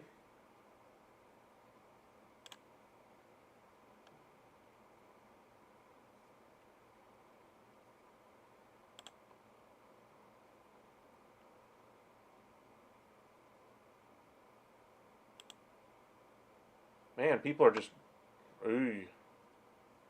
25. I'll let him go for 25. See? Jalen Hurts is a good quarterback, but I'm not spending at market value for a player like this yet. This is a little bit above market value, and I'm not willing to pay for that for a quarterback. Usually you can get these teams to bid on 1 or 2 of these really high-end quarterbacks, and then once those guys are out of the way, you might get your quarterback for only $10. We're already over 30. We're almost $10 over his market value already. Great quarterback. I'd love him in a snake draft, but in this type of a draft, I am not willing to go that high. My guess is they're going to get another bid here in a second too. Or not. Goes for 35 right off the bat. That's why I don't like to nominate players I want early. I want players that I'm not interested to necessarily go or to go a little bit earlier. Dallas Goedert, not a tight end I'm targeting. More than happy to let him go for $2. His pre-draft value of 6. So a little bit of a bargain even now.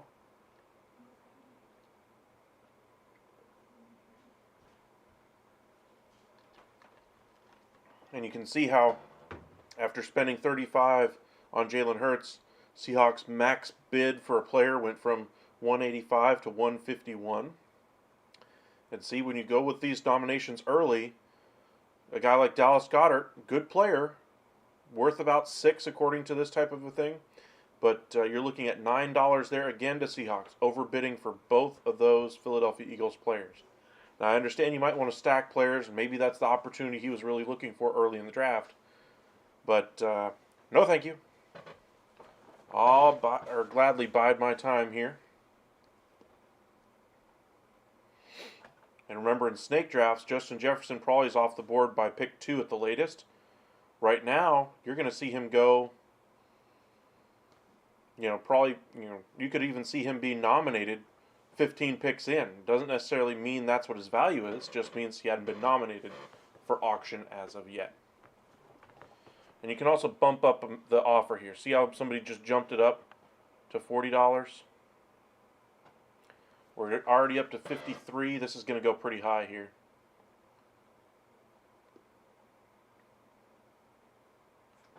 I'm guessing we're going to get north of 65 for Kelce. I'm King really wants him.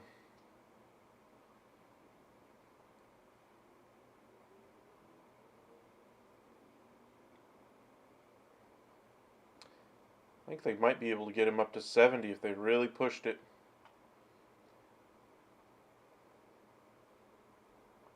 There you go, 65. 3 for 3. All of these players have gone more than they're worth. Jonathan Taylor, pre-draft value 35. I want no part of this player, so unless he goes for a ridiculously low number, I'm not risking it.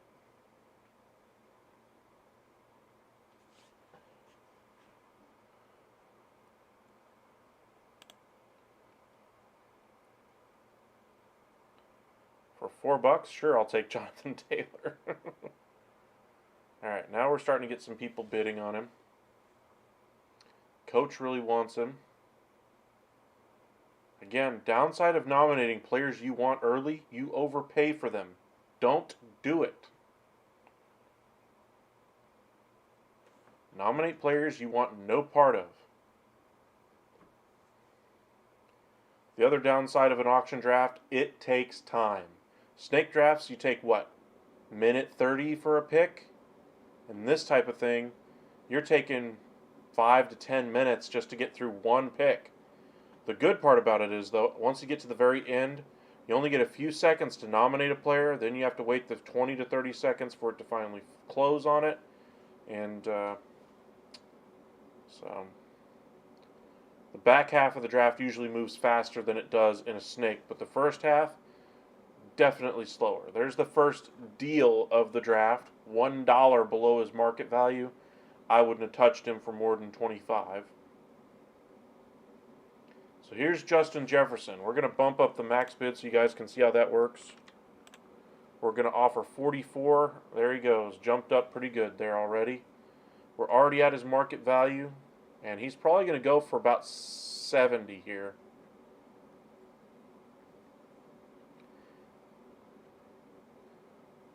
Only 2 teams have actually won some players. So you can see their numbers are actually a lot lower. You see I'm King has already spent $88. He brought in Kelce, he brought in Taylor. Now he's going to go for Justin Jefferson. Like I mentioned, you can get some serious studs. Taylor was the #1 fantasy running back a year or so ago. Kelce, the #1 tight end. Jefferson, the #1 receiver. I get what he's trying to do, but you're spending $83, $85. He's outbid right now. King cannot go any higher. See? And Chargers fan is insane for bidding that much already. That takes him under $100 for his max bid. I'm actually happy with that because now I think King is still going to bid very high for a guy like Jamar Chase.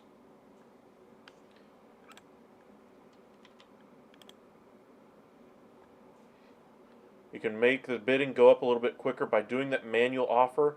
Be careful when you select this offer button because if somebody bids, say, 50 right now, and you click the millisecond afterward, you would be on the hook for 51, not what would have been the bid at that point. So keep that in mind. I know one year when the Tom Brady was the #1 choice in fantasy football drafts, the year he broke his leg anyway, in week 1, it was the year after all those touchdown passes. He was by far the biggest player in fantasy at that point. There goes King. He got another top option there, but now he's already down to $45 for his max option. Here's Cooper Kupp. He's going to go for a lot. Yep, we're already over 45. Didn't even have to do my manual bid. Works for me. I don't want Cooper Kupp on my team anyway. But that year, I remember Tom Brady went for, in one of my drafts, he was the number one pick in the entire draft that year. This was back before teams, or before fantasy football really wrapped their head around not drafting a quarterback first overall in their draft, etc. His injury really kind of caused that movement to really happen anyway. But anyway, back to my point. In that draft, doing an auction style draft, I was just kind of moseying along, trying to get the number one player in the draft and this type of thing. It was my first time really doing it. And somebody bid 150 for Tom Brady, and I was the sucker who got caught at the millisecond afterward for 151. The lucky part for me, somebody else clicked the next millisecond after me, and they paid 152 for him. Adrian Peterson, there was another running back that also had the same name, Adrian Peterson, who played for the Bears back then. And so it was very common to see that Adrian Peterson be put up there, go for a really high number, and then people go, oh, wait, that's not the one from the Vikings. And so they realize their mistake at that point. So make sure when you're doing this type of a draft that you're very careful with how you do it. Chargers fan and I'm King already underneath 45. Lamar Jackson here is probably going to go for a pretty penny. He's only the second quarterback here. My guess he probably goes for north of 30. Or do we see the end right there? That's a pretty good deal. I mean, it's a little bit over his market value, but for one of the top 5 quarterbacks in this year's fantasy football, that's a pretty good bet. Not a bad option. There goes Odell. Pre-draft value of 2. This would have been a great option for later in the draft to throw out there to eat up some of the last dollars and roster spots of teams that are on auto draft. So for instance, I'm King already spent all his money. Now he's already in the background. He's auto drafting at this point. And so you can take advantage of those players, fill up their rosters with garbage, and just leave them there. There's a lot of $2 players that you can do that with later on in the draft. So as I mentioned, I'm going to throw out a name I don't want. So Devontae Smith, welcome. Eagles are already going high in this draft, so that kind of gives me some value. Hopefully we'll get some players or some people to bid on him that are Eagles fans. I think Seahawks is a really big Eagles fan. 31 was his pre-draft value. The only thing I'm really hoping for when I nominate a player this early is other teams at least match his pre-draft value. And there we go. So I did my job. I'm happy with it. If there's extra that comes out of somebody, great. But right now I'm already happy. And there's the first player for the average Joes. Not a bad pickup for them if you're a fan of Devontae Smith, but I'm not. I don't want him on my roster. I'm more than happy to give him to you for market value. George Pickens, pre-draft value of 4. Already over that. Good choice to nominate him there, Seahawks. But again, don't nominate players you want early. It will cost you.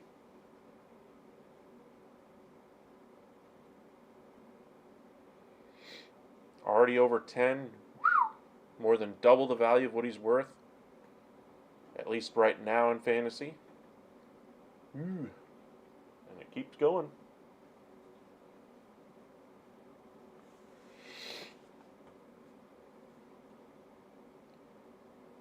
And remember, every time somebody bids, that clock goes back up to 10.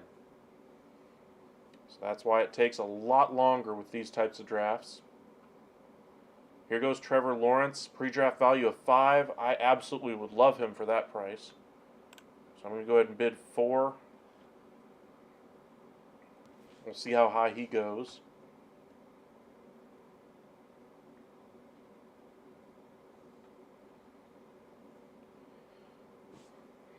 I might be willing to overpay for Trevor Lawrence, but I think they're going to duke it out here again. Just looking at who's left on quarterbacks. Mahomes, Burrow, Herbert, and Fields. Fields is my quarterback I would be targeting right now.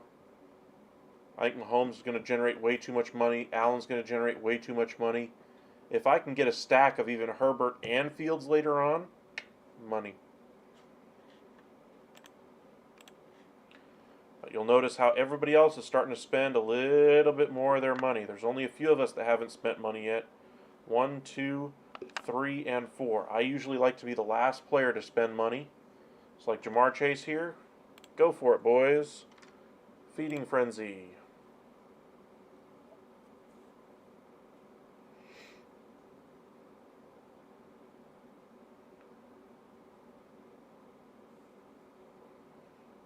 We're going to see this value get up over probably 65 here.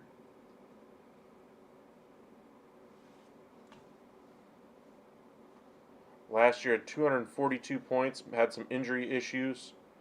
They're projecting north of 300 for him. Possible, yes, but with Burrow's injury, and again, still got questions on that offensive line. And now his injury coming in, sitting out at LSU. Those are things that worry me. Ja'Marr Chase goes for 61, a little bit north of market value. I'll take it. Josh Jacobs, another player I want no part of. And now you can see that we actually have a real auto draft in here now. Should work pretty well in our favor. As long as there's a real life person to keep bidding up the AI. We are almost to market value right now, but that's still way too much for Josh Jacobs, in my opinion. But now you get I'm King down to almost down to single digits on a player. Austin Eckler coming up. This player should go for north of 60. Should take another giant chunk out of one of these teams.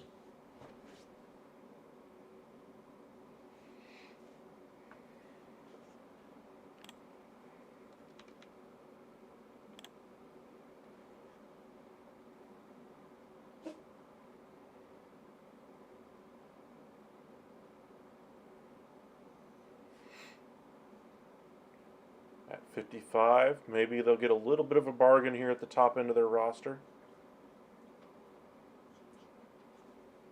There you go. What I'm drafting in this type of a draft, when I get into a bidding war, I like to bid right around that 5-second mark, because that's when there's an automatic, you don't have the noise on right now to really hear it, but when you're in this type of draft, you hear, going once, going twice, sold type of action. So if people are listening to those types of things, it can mix it in there with the sound to where they don't notice it, that they're no longer the top bid. So sometimes you get lucky with that. Eckler goes for a little bit under market value. Tells me maybe we could get a deal on some running backs in this draft. Bijan valued for 51. I'll take him for 45.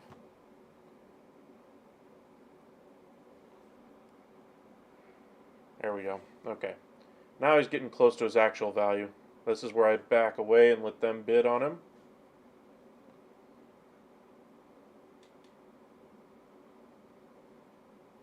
Guessing Global ends up with him here. He seems the most consistent bidder.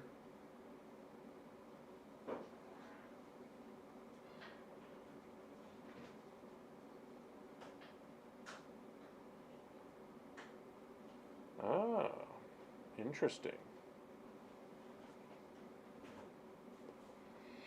Alright, so a lot of the first round talent is already coming off the board.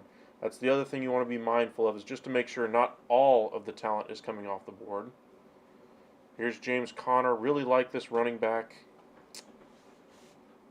Thought he was going to be a top 10 guy last year, borderline top 5. Obviously, that did not work at all.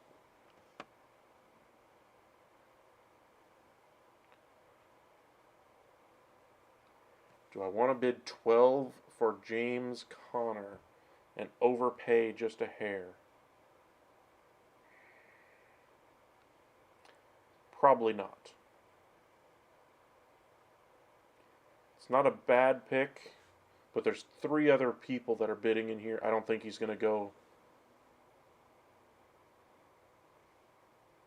Yep, I think people are literally waiting to the last second here. They'll probably get to 15.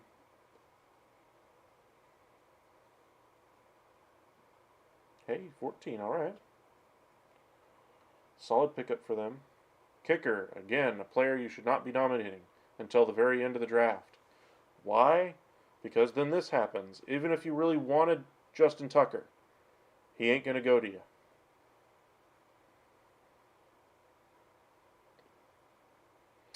Another player who very rarely will be on my team is him.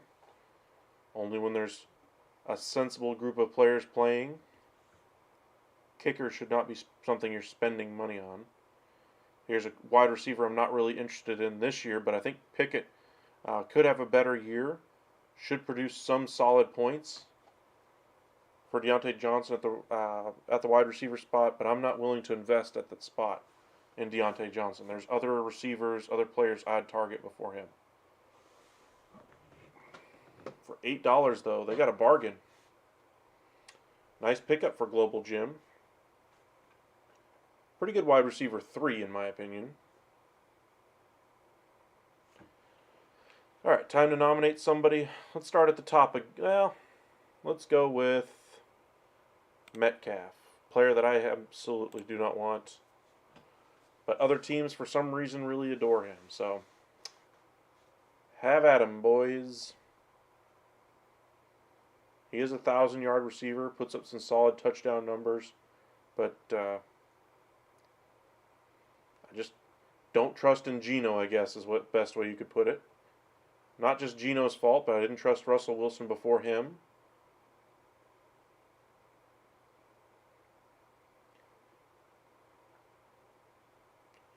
Getting some good competition here for Metcalf services.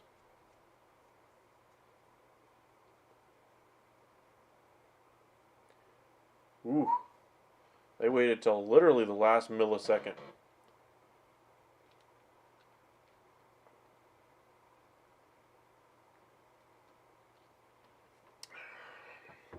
A little bit under market value, but I'll take it. So he has 2 receivers now. Good to know. And now there's just 2 of us with money left. McCaffrey's up. A player I'm not going to overspend on. He's already at market value. More than happy to see him go for that. Take another player underneath 100. Burrow. $20.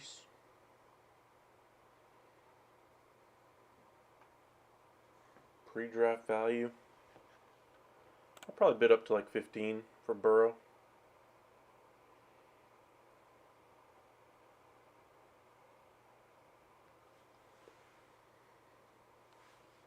I think he'll get up to his value though.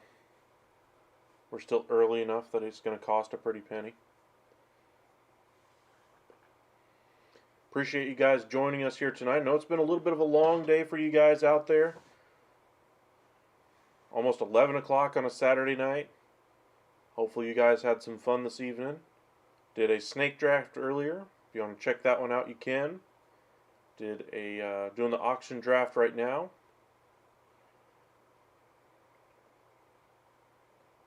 $21. Here we go. We're gonna get it, I think.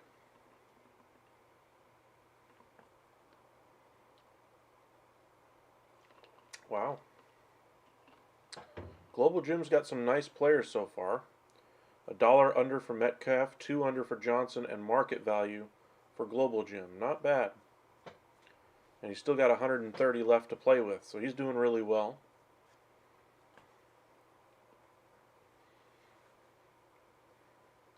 There's Zeke, pre-draft value of 1. I would probably go up to 3. I think he's got much better value than that. I think you're probably talking about a RB 3/4 by the end of the year. And he's going as a running back 6. Is he worth $5? Probably not. But a few. There he goes for 5. Not a bad pickup for $5. CeeDee Lamb.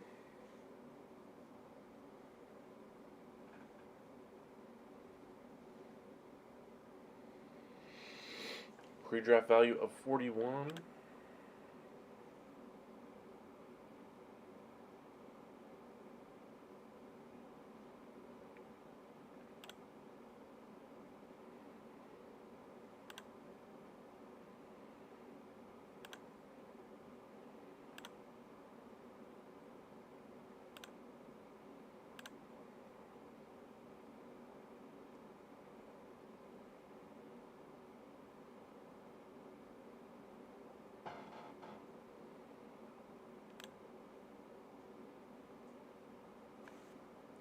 Sometimes if you bid almost at the exact same time as another person, your bid will not go through, so make sure you're watching that carefully.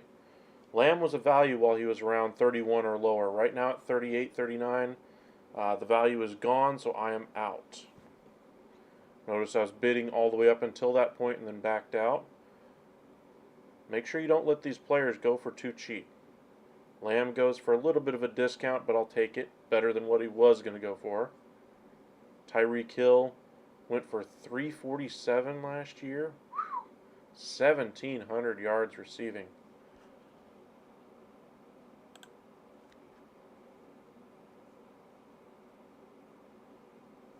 $44.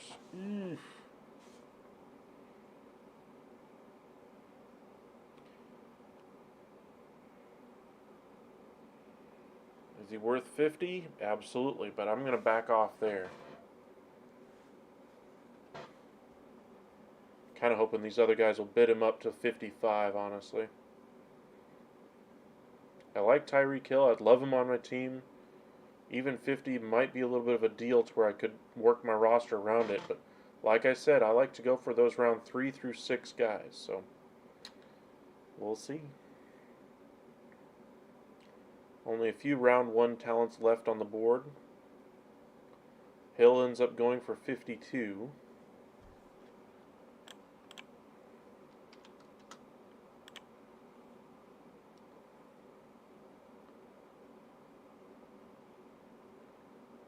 Pollard.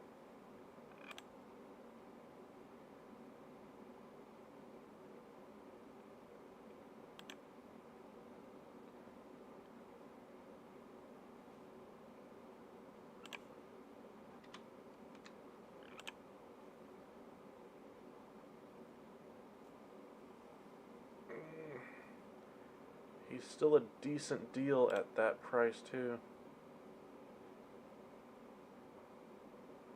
At 41, is he still a deal? No, I'm holding off. There's other running backs I'd rather go for. But Global Jim's done a really nice job building that roster. He's got nothing but good deals on his roster so far. Good way to build a team.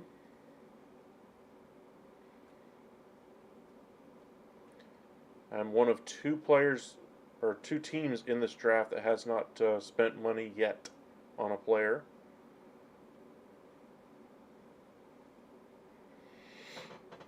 Here goes Saquon.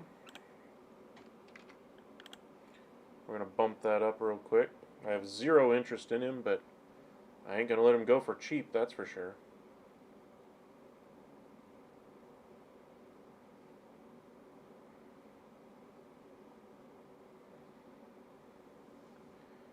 Well, somebody needs to bid.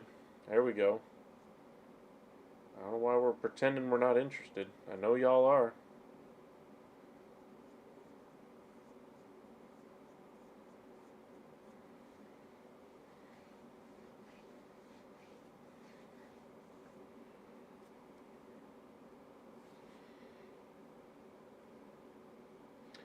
$44 for Barkley.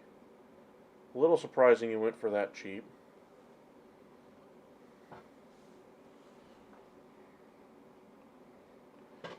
This should flush out the last of the quarterback money here.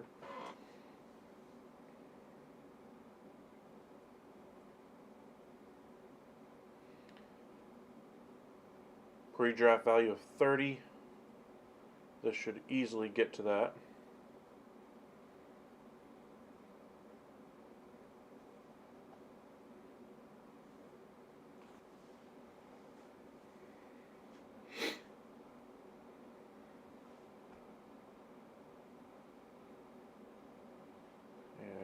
There it goes.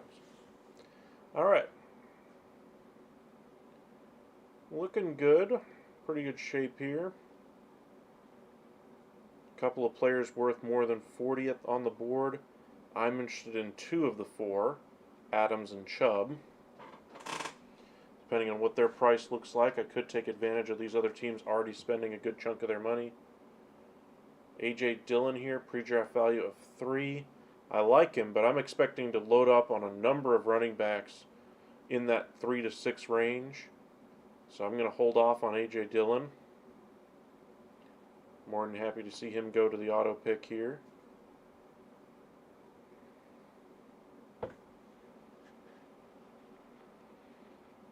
Meanwhile, I'm going to nominate Godwin. I don't think anybody's overly enthused with the Tampa Bay Buccaneers offense this year. Who knows? Maybe Baker will surprise us, but I don't think anybody's going to be, overvaluing Buccaneers receivers.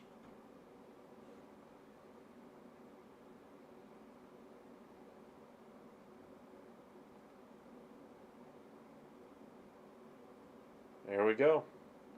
Fine with that. Auto draft money works for me. Knocks down what they can spend on other players that I'm interested in.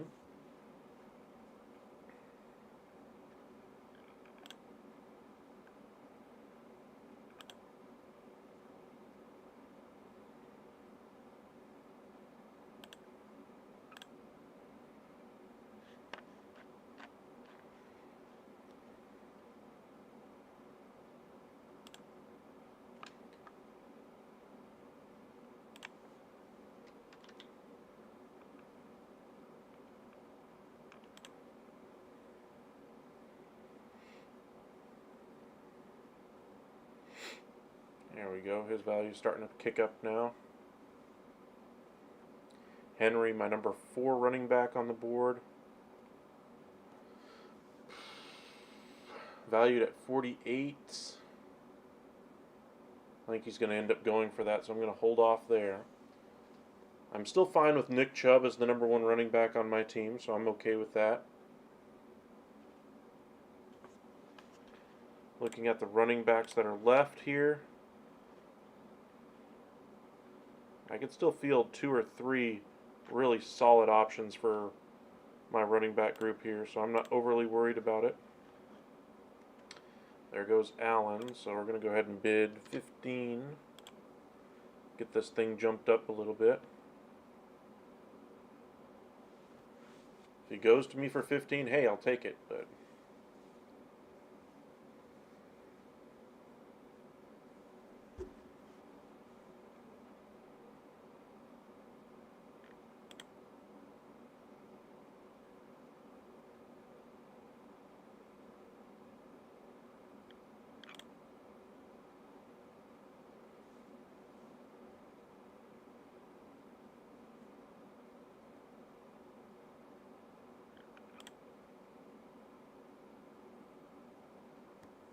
there we go.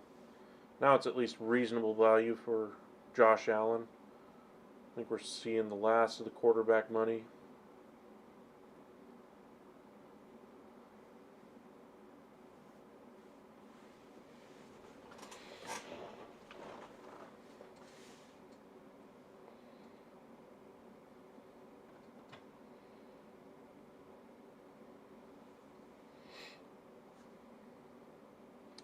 There we go. And now I'm the last one who hasn't spent anything.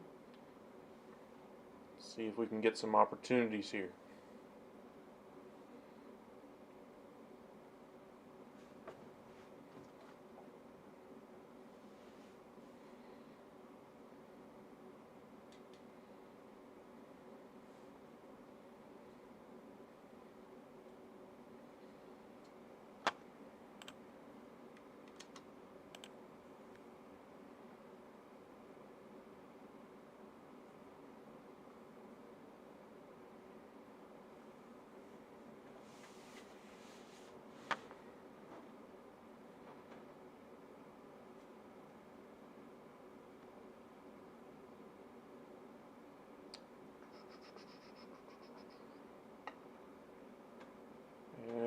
goodbye. Not going to have Andrews on my team. That's just fine. Guys are way overbidding for Andrews. I think he's probably going to finish outside of the top 5 fantasy for tight ends this year. He and Jackson just haven't been on the same page over the last couple years. Numbers were down with Jackson in general. Better with his backups. And now they have all kinds of weapons for him to throw to. And now Lamar Jackson is completely invested in the team. Alvin Kamara, $13 is pre-draft value. He should easily go for that number.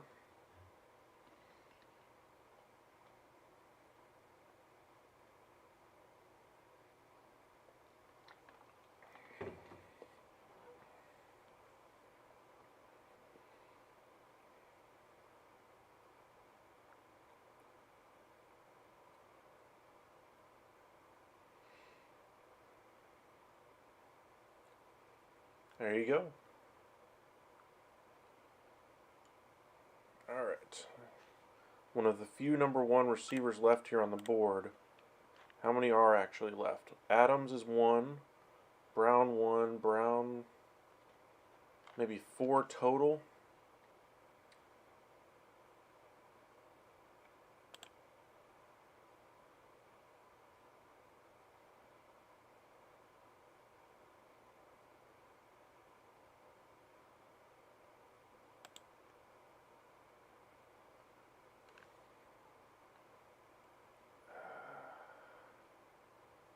It's a little rich here. I can hold off on Adams. Another auto draft going to take a good chunk here. Fine with that. Let's look at Team Pothead. What does he already have? Pretty good chunk of his roster already filled in.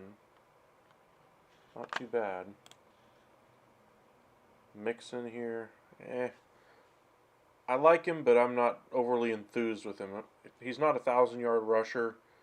Joe Burrow's the quarterback there. It's going to be a pass-first offense when Burrow's healthy. Sure, there'll be running lanes, but are they really going to commit to running the ball the amount that would make him fantasy worth it, or make him worth it in fantasy? Probably not. Definitely went for below market there, though, in my opinion. Ricard White for only 14. I'll bid 14 here, gladly. I'm not going to overpay for him, though. There's my first player. Kind of that round 3 through 6 type of running back.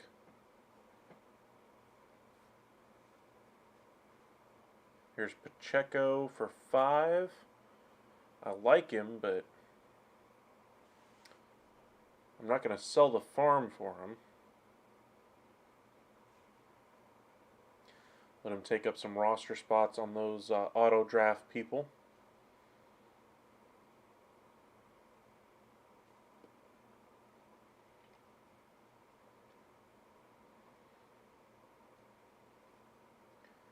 Here's Stevenson.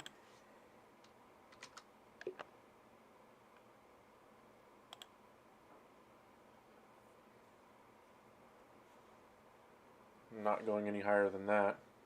I think he's overvalued, honestly. I think he's more of a 7 to 10 guy than a top 6 round type of player. He's almost to his market value already. No thank you.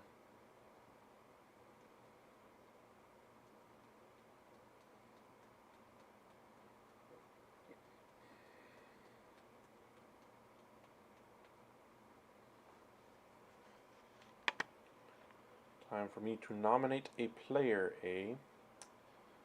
Well, we're going to go ahead and nominate Mike Evans. More of that Tampa Bay passing attack. No thank you. Y'all can spend your $9 right now, auto drafts.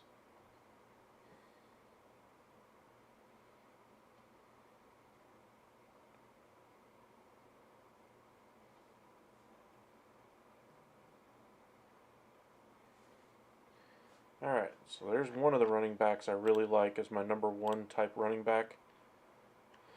Gibbs is the other one that's really left that I like as a number 1 type runner. Aaron Jones has done it before. I'm not sure if he can do it this year, though.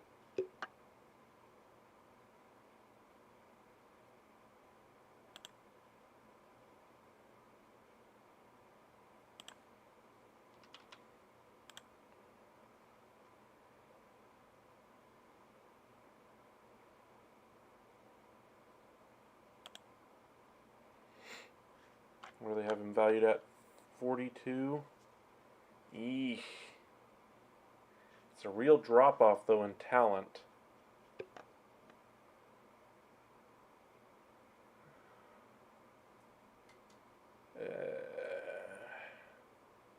No, I'd rather have him bite down on it. It's a really good player. Global Gym's got a really good team as far as overall value. Looking at his roster, though, the only one I'd really want off of there is Chubb.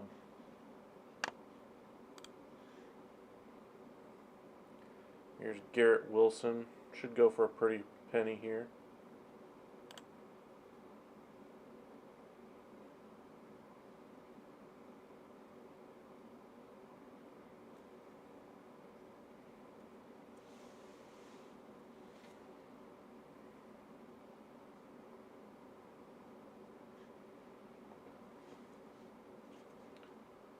There we go.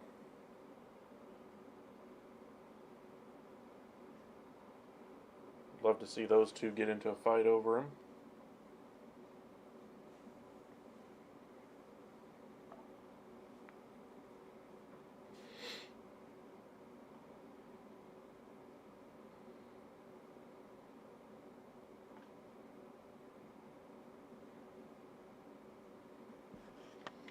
Again, just looking at his roster, he's now got almost all of his spots filled in, and I really like what he's done. Although now his bench is going to be pretty much limited, so we'll see what his team looks like.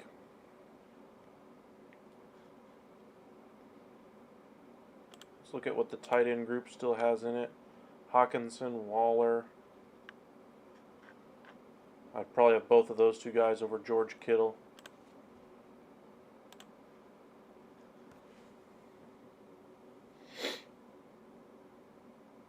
I think A.J. Brown is going to have to end up on my roster at this point.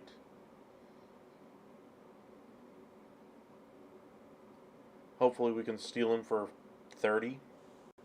I doubt it, but with any luck.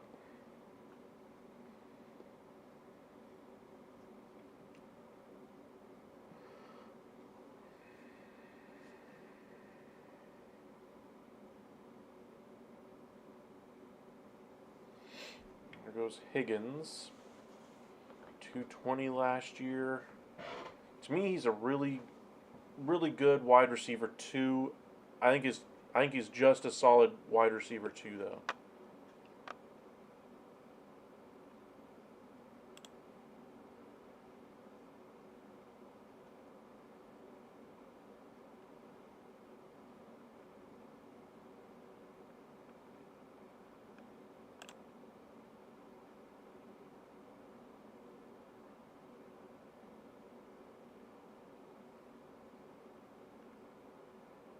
Hey, I'll take him for 24.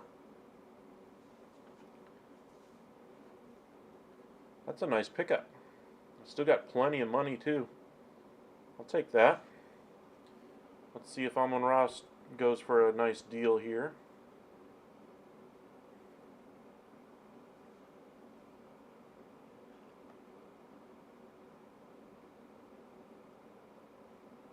I don't think he will, but if he goes for 31, 32, I might be interested.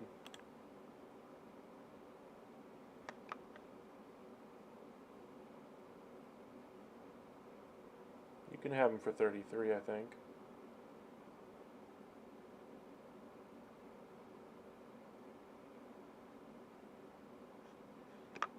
Okay. That's a pretty good team, though, already. 56, he bid well for Eckler. Aaron Jones, one of the few running backs left. that I can trust as a number one type runner.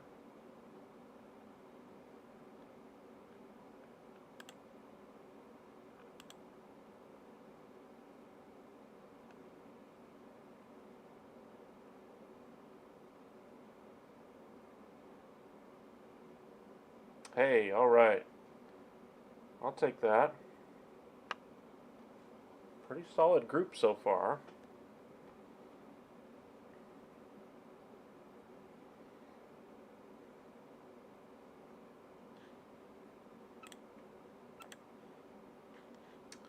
Valued at 37.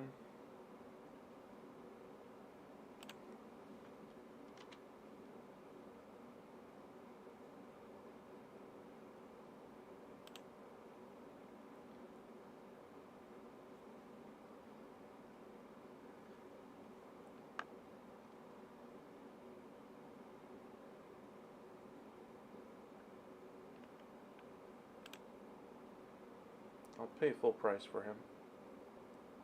I won't go over, but I'll pay full. There we go. Okay. So I like my wide receiver group a whole lot better this time than I do on my previous team. But now I'm underneath 100.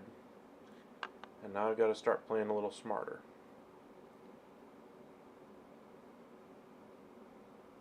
Do not overbid on kickers. Let them go.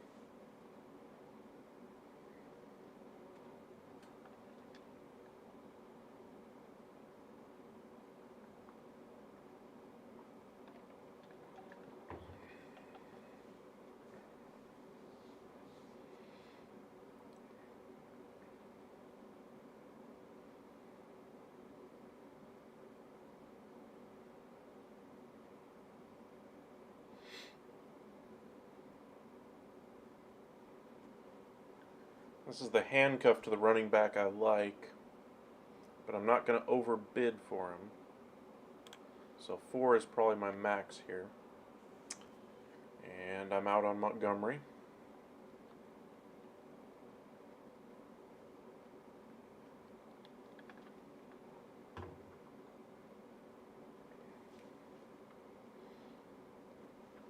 My turn to nominate a player, eh?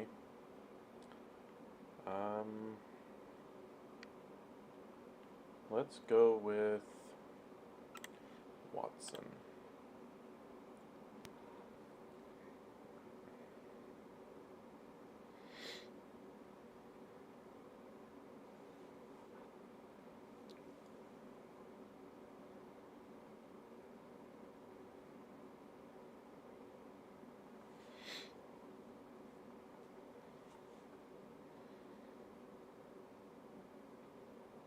Works for me again. Lower that auto draft max.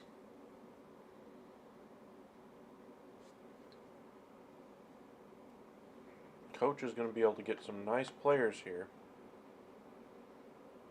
Seems like he really likes Etienne.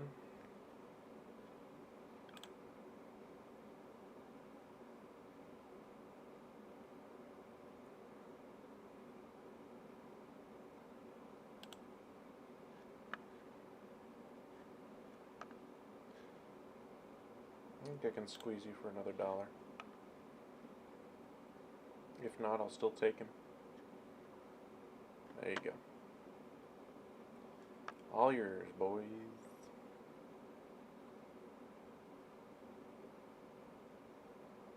Works for me. Alright. Looking at ways, or the way the rosters are set, Butker and Allen are taken up by the top money option left. He's got a lot of holes to fill. He does as well. Mixon's probably the best value on this team.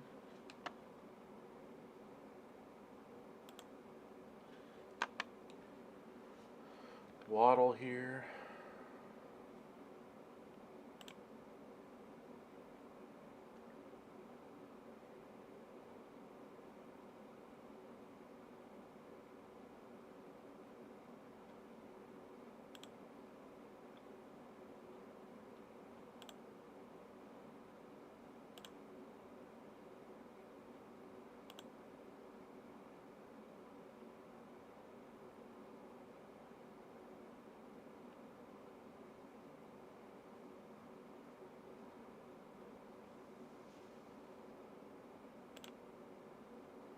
$28 is still a good price for Waddle here.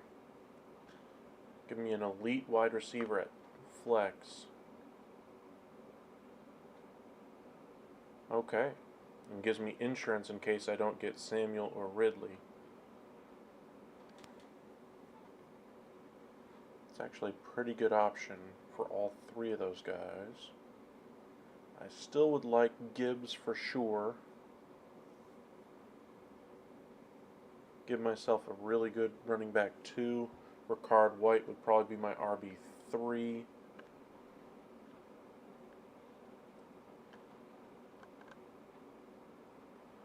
Hawkinson, 13 is his value. 215 last year in a trade year. No Thielen to rob those targets now. It's really the only big target on the team outside of Jefferson.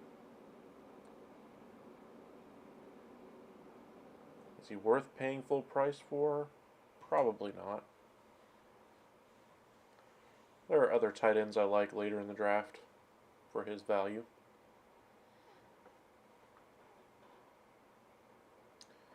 Here's Olave.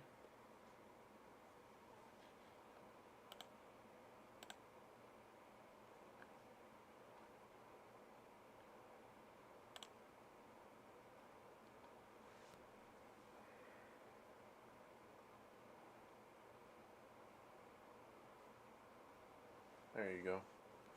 Let them two fight it out a little bit.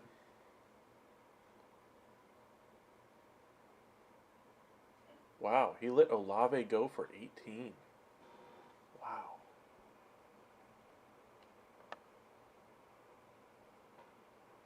If he let Olave go for 18, what's he going to let Samuel go for?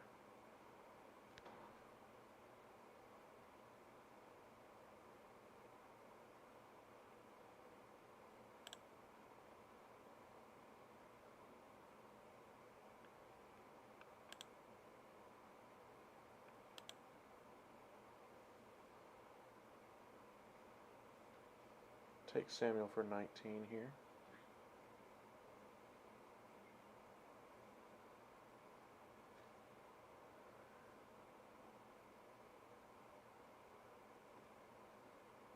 Wow. He's got a solid roster. He's got the stack of the 2 New England running backs. He still needs another flex. Money's running thin, so we'll see who he ends up with.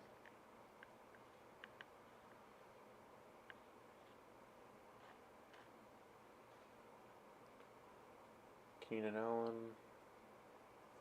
no thank you.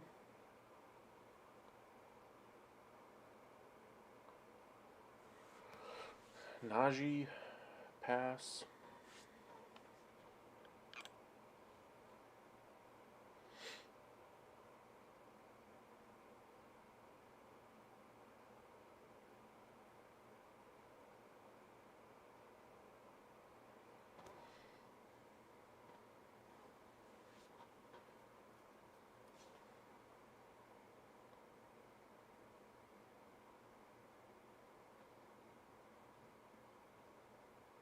Come on, bid your last dollar, buddy.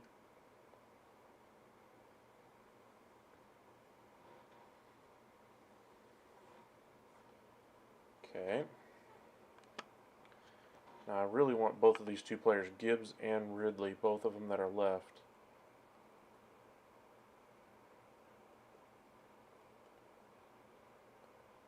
There's not too many options left. DJ Moore's another one.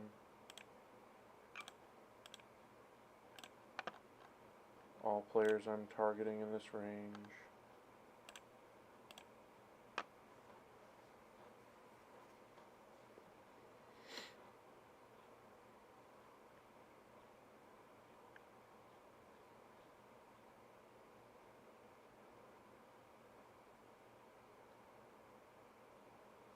Nope. No thank you.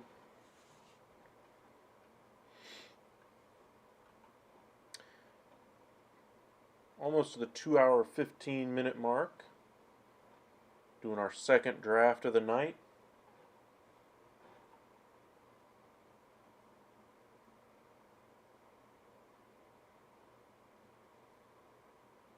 Jeez. Guess we got some Bears fans, so I got to watch out for Justin Fields being overvalued here.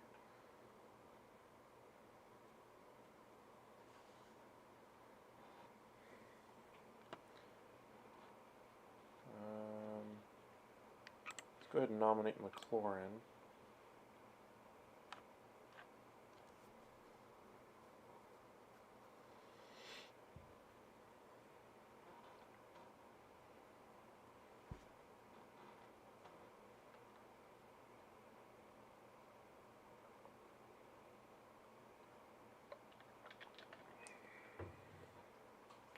Take his last dollar. There you go. First player down to literally 1. Okay.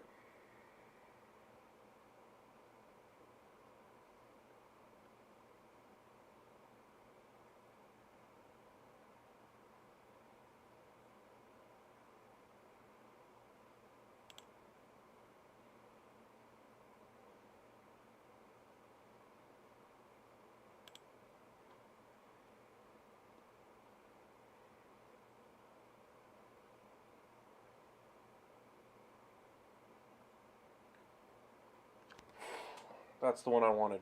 Okay. Got Jahmyr Gibbs. He's going to be my number 2 running back this year on this team. If I can get Calvin Ridley on this team as well, I'd be very happy.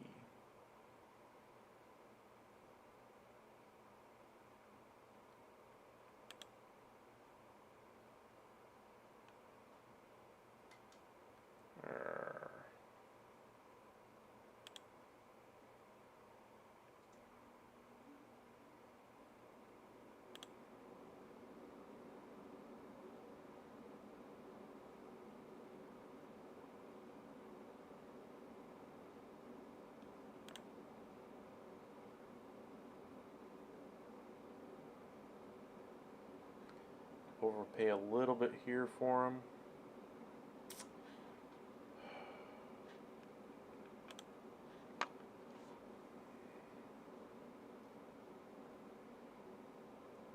It's probably my max bid right there. Yep, because that literally took my bid down from 50 to 25, and I still need quarterback, tight end, and a couple more runners. But I really like my roster. I got 3 solid running backs that I like. I got 4 really high quality receivers. My flex spot should be solid every week. I'd really need another running back as well. And there are some good ones left on the board. Saints defense, please. I mean, it's a good defense, but only one worth drafting is the 49ers. The rest of them are streamable.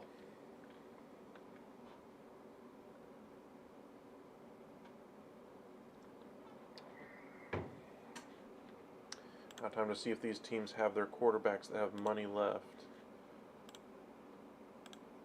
Nope. So 2 of these teams still need quarterbacks. Looking at the quarterbacks that are left, there's only 2 really good ones left, and there's 3 teams that are paying attention that need them. And then you're left with basically junk.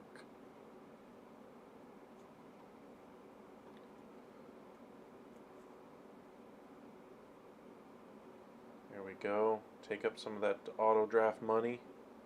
Love that.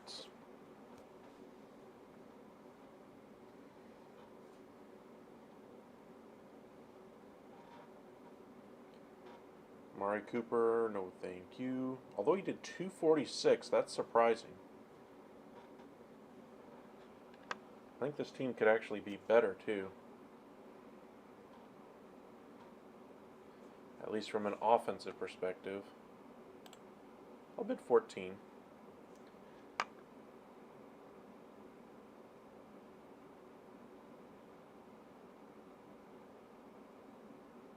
Okay. 5 receivers. Still need quarterback and running back. Take a chance on Amari Cooper as the 5th receiver. If he turns out great, if not, well, I still got my wide receiver position locked up. And I still got enough money to get one quarterback that I like and maybe a running back. Then I'm left with basically pittance.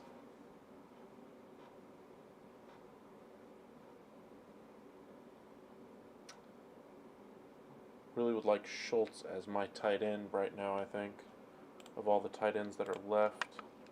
Waller's nice, but I'm not going to be able to afford him.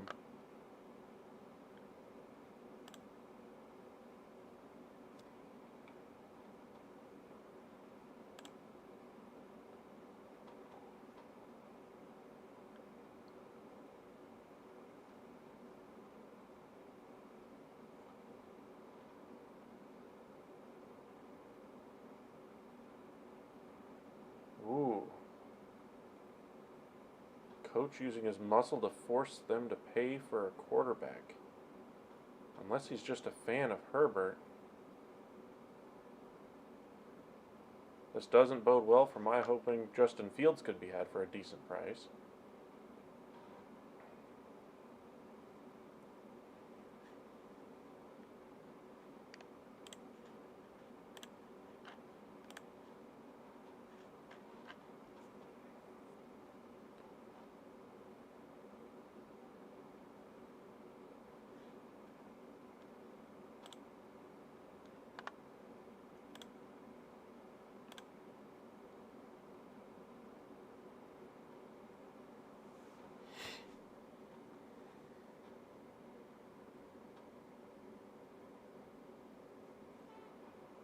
$8 to an auto draft for Hopkins? Come on now, somebody bid.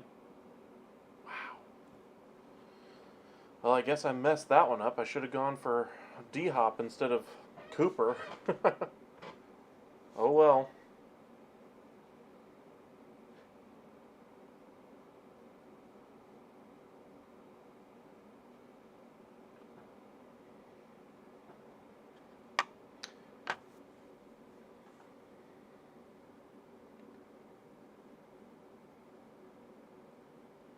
I still like DJ Moore right now, too.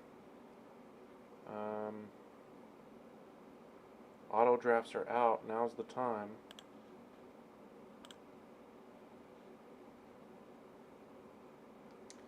To get my running back here.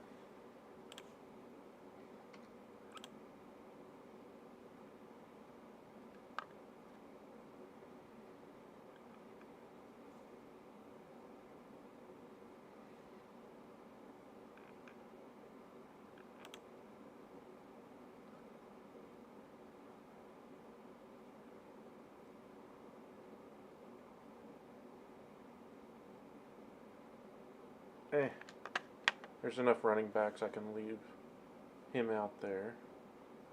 Breece Hall. Ew. Is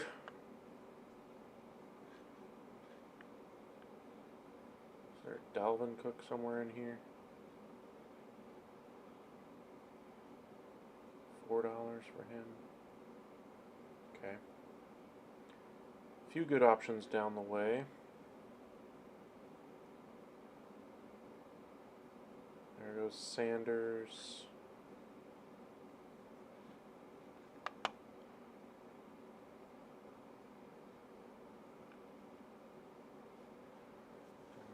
No thanks. Let him eat up the last dollar of the auto.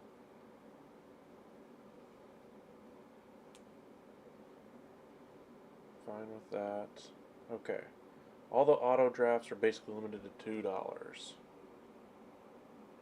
Doing well. Not great, but well.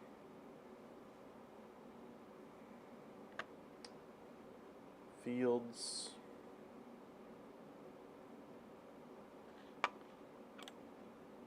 Any other quarterbacks that are worth it?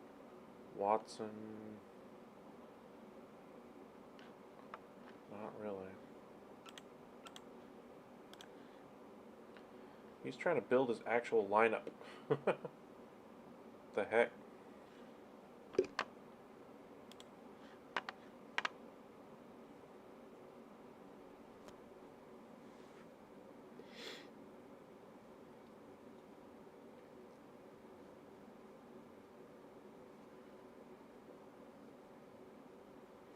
Here's Ayuk.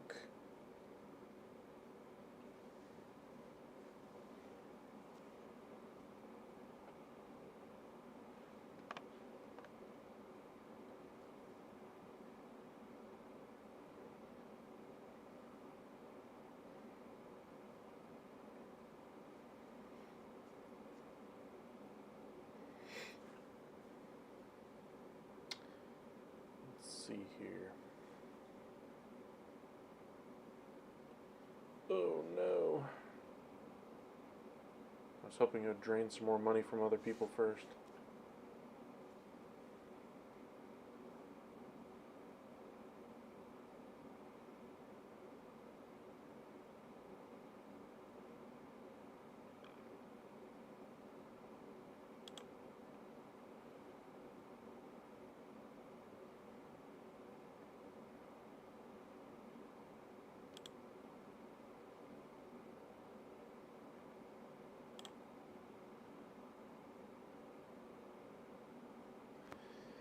Dang. Well, I tried to get the quarterback. Oh well.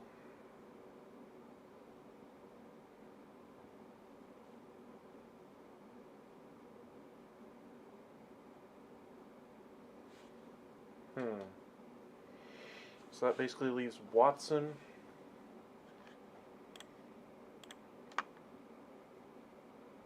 Tua, Kirk, Rodgers, and lottery tickets. Nobody I really like. Okay.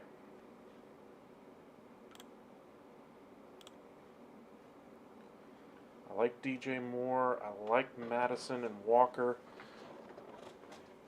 So at this point, I'm probably just going to load up on position players and see if I can get lucky getting Watson a little bit later. I think Average Joe's probably going to go for Watson as well. Means I'm probably going to have to live with Cousins or Tua as my starter. Tua is great when he was healthy, but that's a big risk.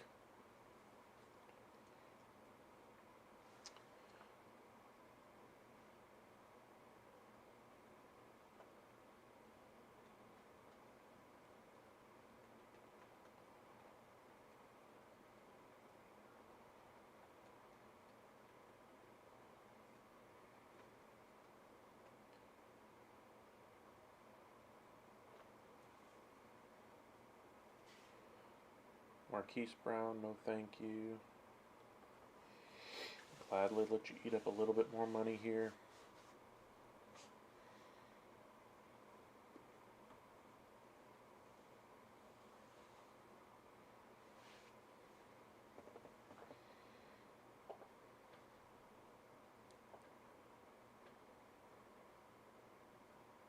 Wow. Or not.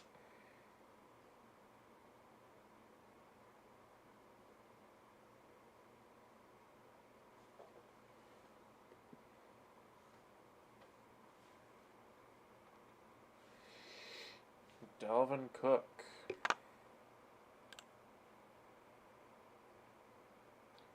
For $3, I'll take him.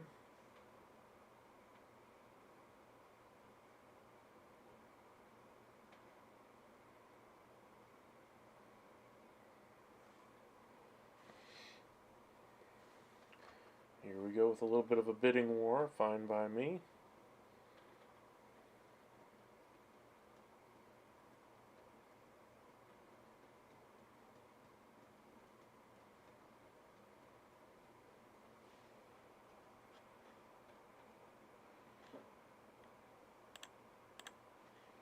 Probably going to nominate Aaron Rodgers here. $20 for Dalvin. Dang. That's a little rich, buddy.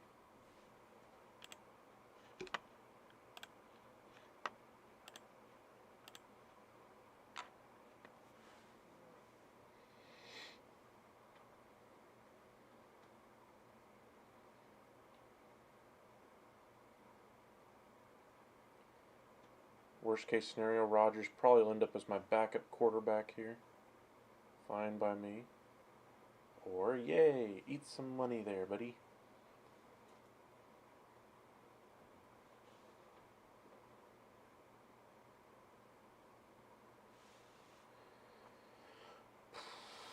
Okay, Kenneth Walker. Last year, 202 in a limited sample size.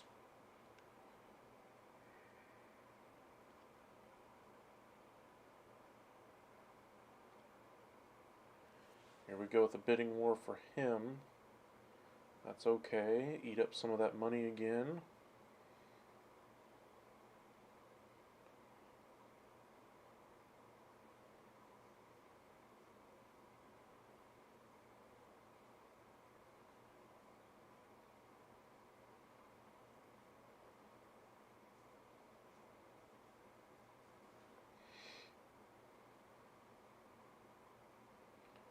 Here's Madison.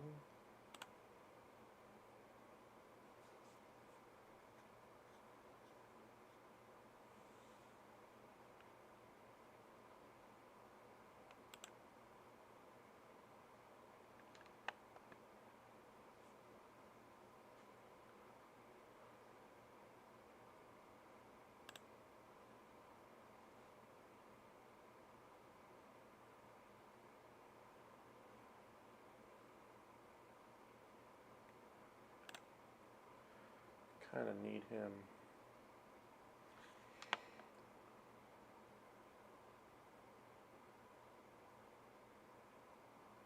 I'll take that.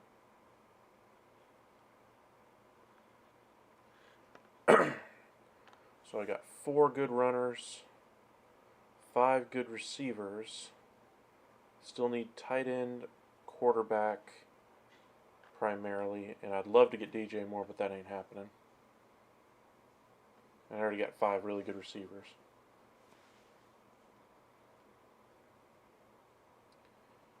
Richardson, I don't think so. No thank you.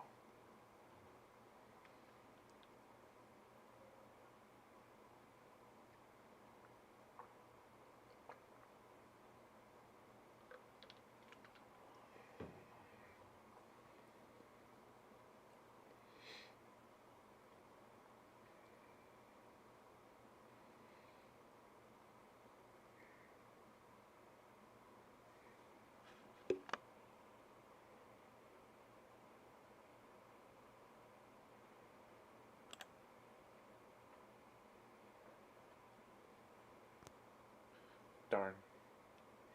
Well, I tried. Oh well.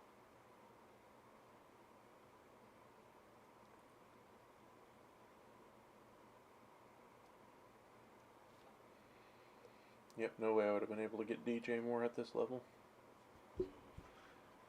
Wouldn't have been willing to pay the price. Alright, so Watson.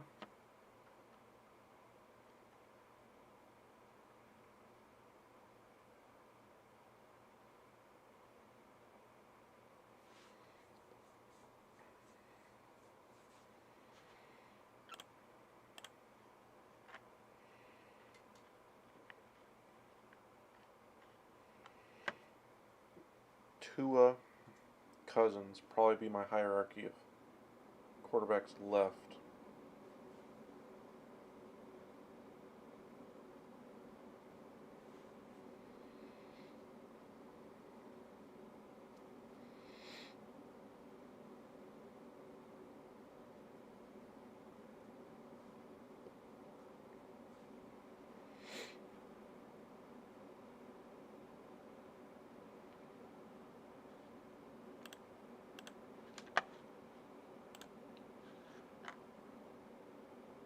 They still need a quarterback as well.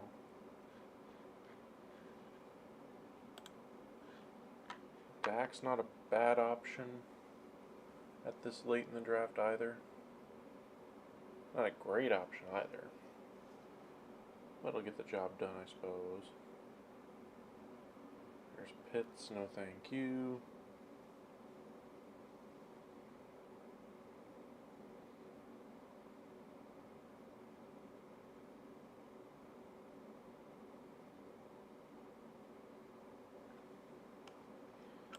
Where are we at with tight ends? Still got a few ahead of Schultz, so I can wait on that.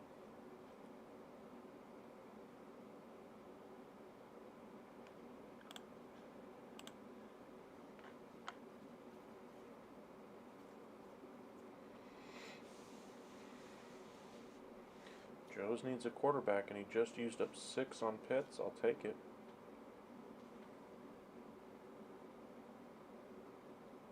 There's the 49ers defense that I really like this year.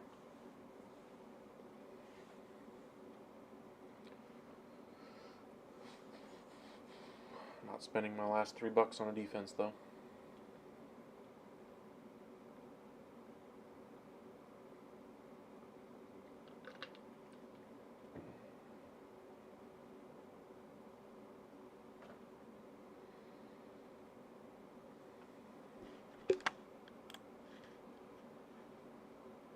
Aaron Njoku.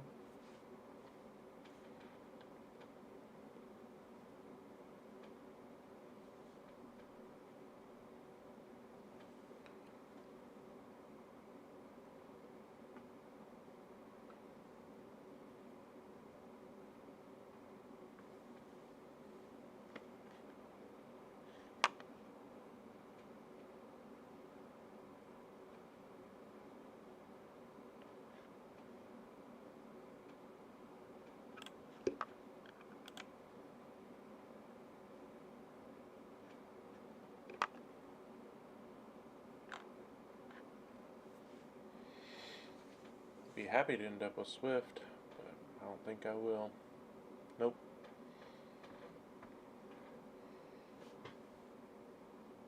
Just want to eat up some more money in roster spots.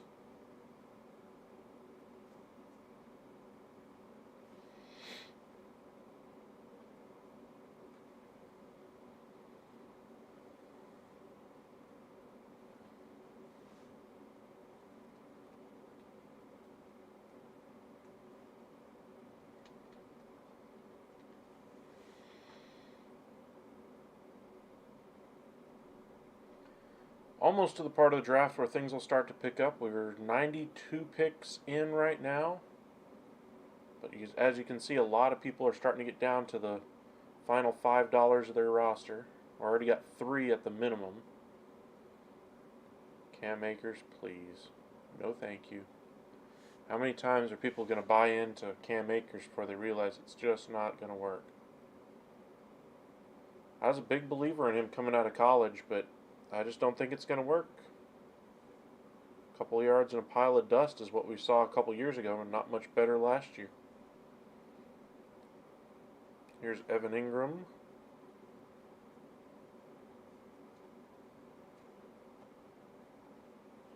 What is Coach trying to do here? Doesn't he already have 2 tight ends? Nope, he's just got the 1.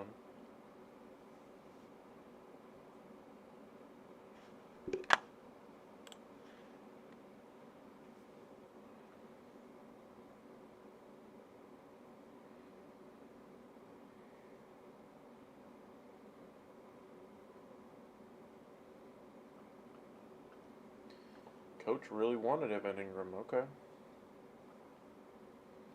Jackson Smith-Njigba. Nice player, but I'm not risking anything for him.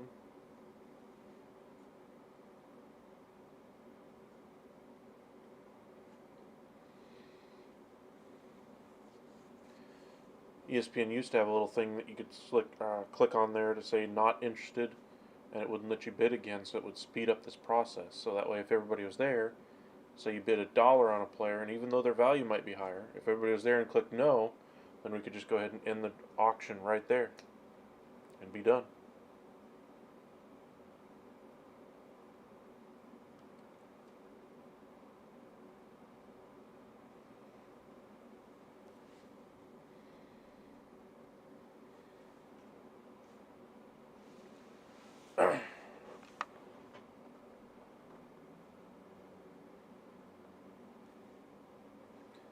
Conklin, really? A value of 0?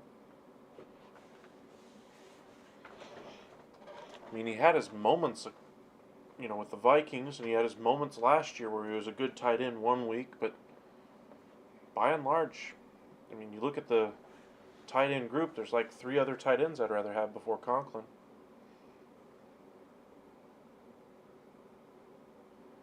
Ugh.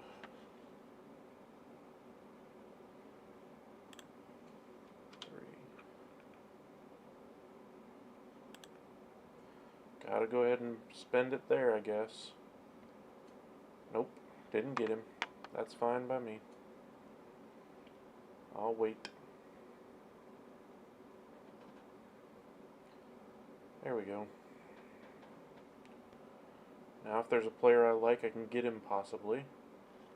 Cousins? Ugh. This is the tricky part. Cousins, Tua, Prescott.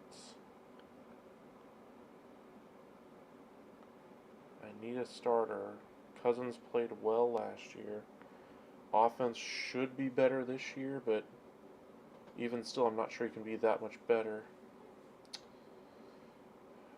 I'll take the I'll go with a higher ceiling on Dak Prescott. Okay, we'll do that. I'm steering clear of Russell Wilson this year.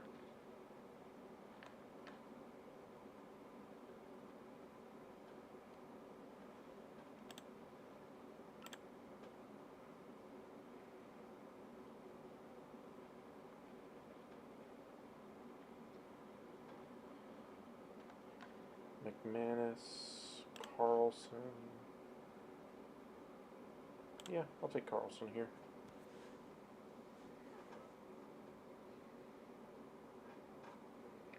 Lock up my kicker.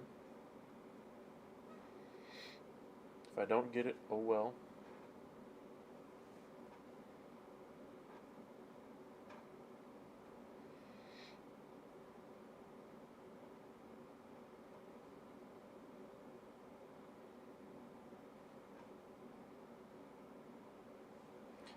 Dobbins, no thank you.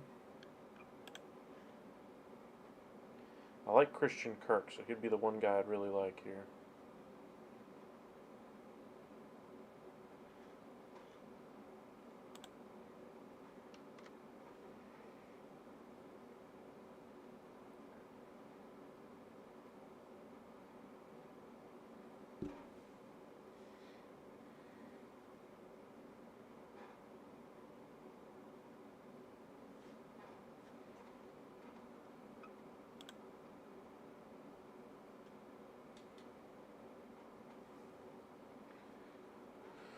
Alright, fine with that.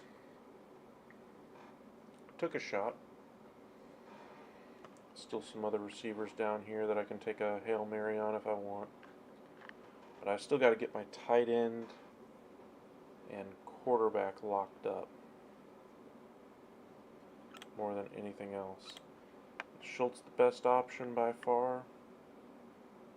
I believe so.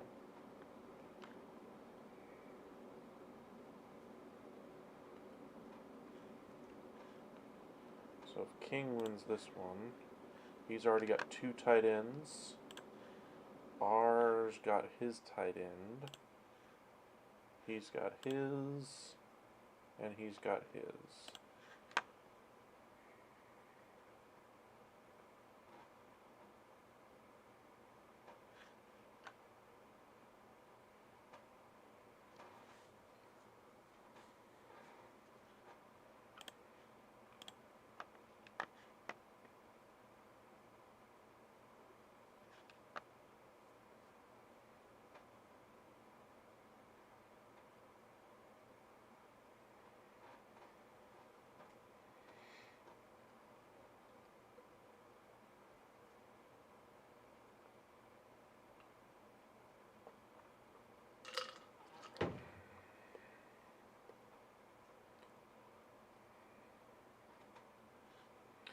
Joe's have a quarterback yet? Nope.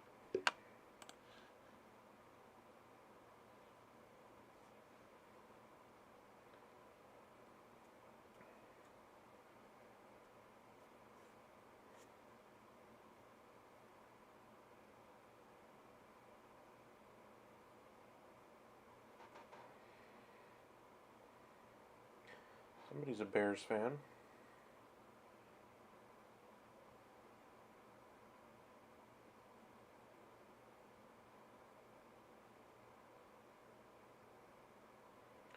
Fine with that one.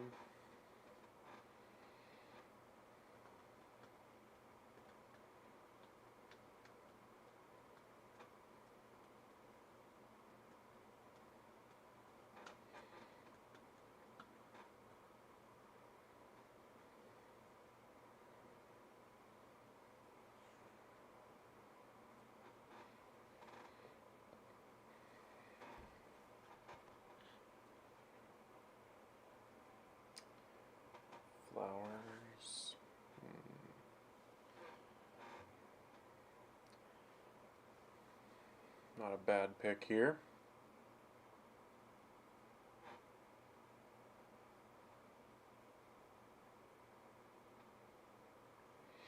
Probably take Schultz with the next one. See if I can get him for cheap. If he nominates Prescott, I'll bid 2. See if I can take him. You're going for your kicker first. Fine by me.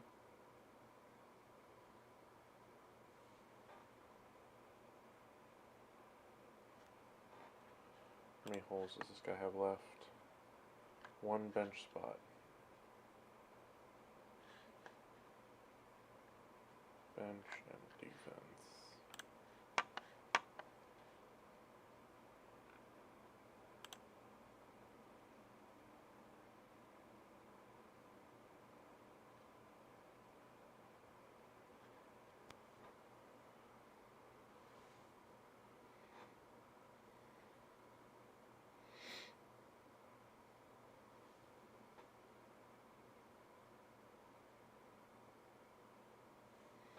Give him one.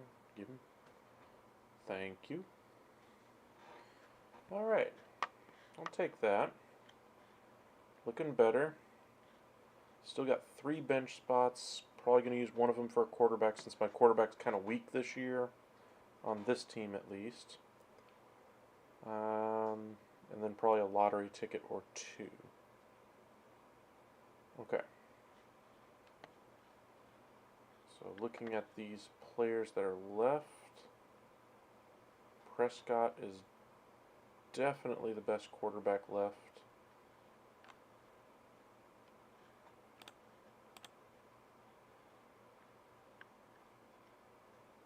I like Jamal Williams.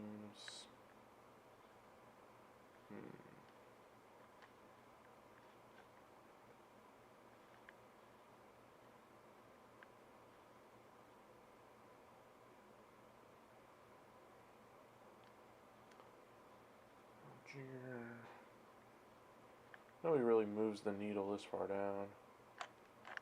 Okay. Let's focus on quarterback first, and then we'll get the rest.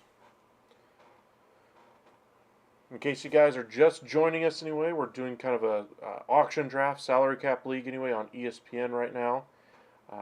Usually with my draft strategy, I like to get a lot of that 3 to 6 round player. It gives me a really high floor. Gives me a lot of insurance against poor performance, injury, etc.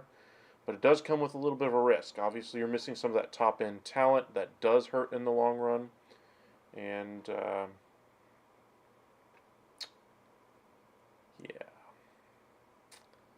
Quarterback, obviously, the position I'm suffering at right now. Could have spent a little bit of that Amari Cooper money that I got a good deal on him. But he's my 5th receiver. Probably should have spent that on a quarterback instead.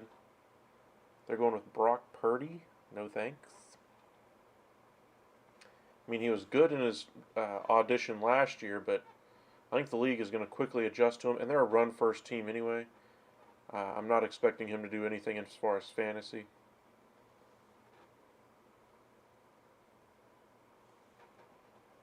Let's see how many bench spots he has. 0. He has 1 bench spot available in defense. He has 3. Okay. So I'm looking good to get Prescott.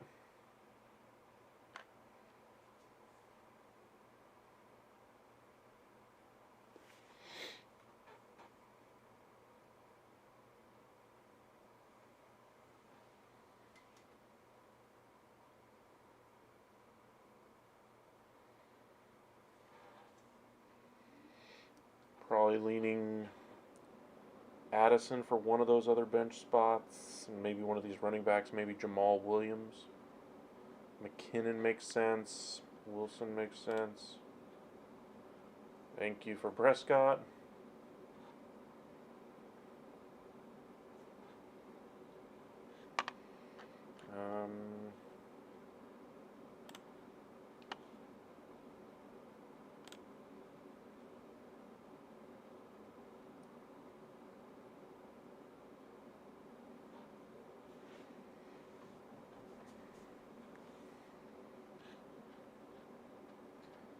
Addison would round out my wide receiver room, and I still want one more running back.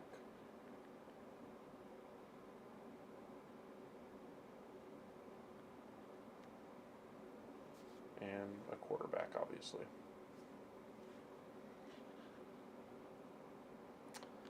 Now, the running back, Jamal Williams, is he the one I want? He's a very good running back. Kamara's the starter. He's going to get off to a nice start. Give him here. I'll take him. That leaves my backup quarterback a little bit up in the air, but hey, I'd rather have a surefire lock for production week 1 with Jamal Williams with Kamara out.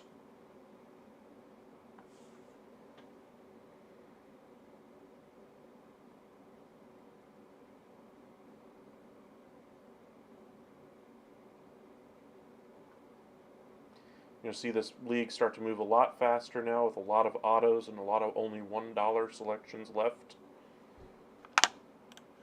Average Joe still needs a quarterback. The best quarterback left on the board, Daniel Jones and Tua. I would want Tua out of that group, but now I can't bid on him. So I have to wait to nominate him at best.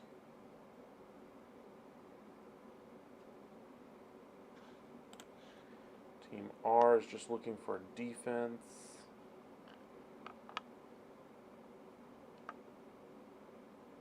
There's Daniel Jones. See if he bids on him. I don't think he will. He's probably going to go with Tua, unfortunately. So if he goes Tua, the next best option, there's not really one. Wilson, Pickett, Kyler, Bryce. Gets really lean in there.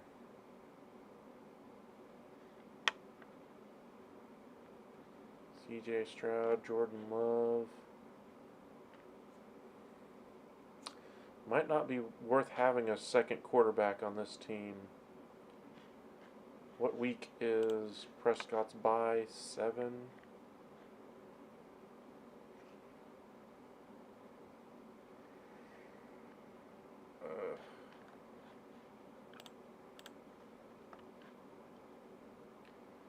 Juju, McKinnon.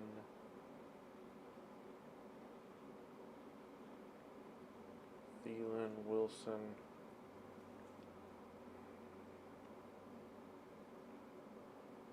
He's on my do not draft list, but I'm going to go ahead and nominate him.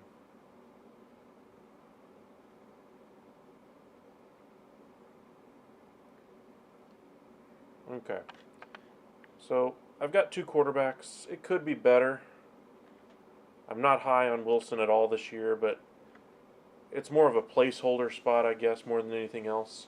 Because if Wilson has actually figured out things, great, we'll know pretty much instantly. And we can keep him on the roster, put him in the starting lineup. If he hasn't, then obviously we have somebody we can immediately drop, pick up somebody from waivers, all those kinds of things. Take the Cowboys defense, even though I probably should go a different team week 1. But there we go. Our roster is set. See how quickly this is going to end. Should be very quickly here. Only a few teams left to even pick players.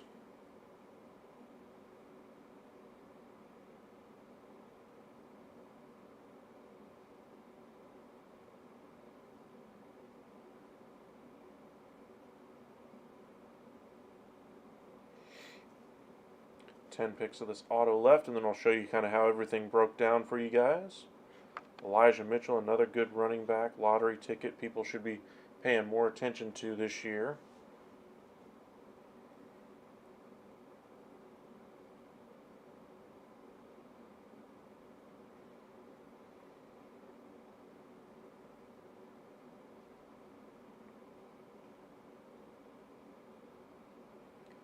There we go. So as far as how the draft worked out, remember it's an auction draft. So basically, any player can be nominated at any time. It's not necessarily in order of talent, value, etc. Got a really good deal there with Rachaad White anyway out of Tampa Bay. T. Higgins was just kind of a surprise that he went that low at 24. Same thing with Aaron Jones, but we needed a number one type of running back. Aaron Jones has done it in the past. I think he's more of a low-end RB1 at best this year. I think he's probably more of a low-end RB2 is what he'll end up being this year. But I've got some high upside options here like Jahmyr Gibbs. I really want him on pretty much every fantasy team that I get this year. And then wide receivers just kind of fell to me. I wanted to make sure I got one elite receiver in A.J. Brown. Turned out I actually did pretty well with receivers. I didn't necessarily need to do that. Overpaid a little bit for Calvin Ridley. Cooper just fell into my lap. I probably should have saved that money for a quarterback. I got Madison as my number 4 running back, so I got some really good runners there. Carlson should be a good kicker. Schultz should be at least serviceable as a tight end. But again, quarterback, I'm stuck with Prescott and Wilson. Far cry from a guy like Jalen Hurts anyway on my other roster that we just drafted at the beginning of this video. You guys can check that one out here shortly. It's just about midnight here, Central Time, so remember tomorrow we'll have a couple of videos for you guys. We'll do a short one about the wide receiver ranks so you guys can kind of see how I have them stacked up. We'll do one about the tight ends, defense, and kickers all kind of in one short video, probably a 5-10 minute video, mainly over the tight ends. I don't really value defense or kickers. Only defense worth drafting this year and really caring about at all is the 49ers. Other than that, they're all kind of a crapshoot this year. I would stream your defense if you don't get the 49ers. The only defenses that might be sleepers that could be impactful week in, week out, Jacksonville, because of the division they're in and how good that offense is going to be, they could put some teams away early and then generate turnovers as teams try to play catch-up in the second half. So Jacksonville's defense could feast on those types of opportunities. Dallas, they're a really good defensive unit as far as overall talent. The question will be, will the turnovers be there again? So those are my 2 sleepers on defense. And then kickers are kickers. Justin Tucker's the best, but it's not worth drafting him any higher than the 15th, 16th round, so don't try to reach for him at all. But again, appreciate you guys joining us tonight. We'll do some live drafts for you guys again tomorrow night. We'll do one live snake and auction draft as well. If you guys have questions about how to draft, where to draft, all those kinds of things, feel free to send us a comment. We do post whenever we do go live on our Twitter page as well, at UpsideSN, and on Facebook, Upside Sports Network. Appreciate you guys joining us this evening. Make sure you hit that like and subscribe button if you haven't already, and we'll see you next time.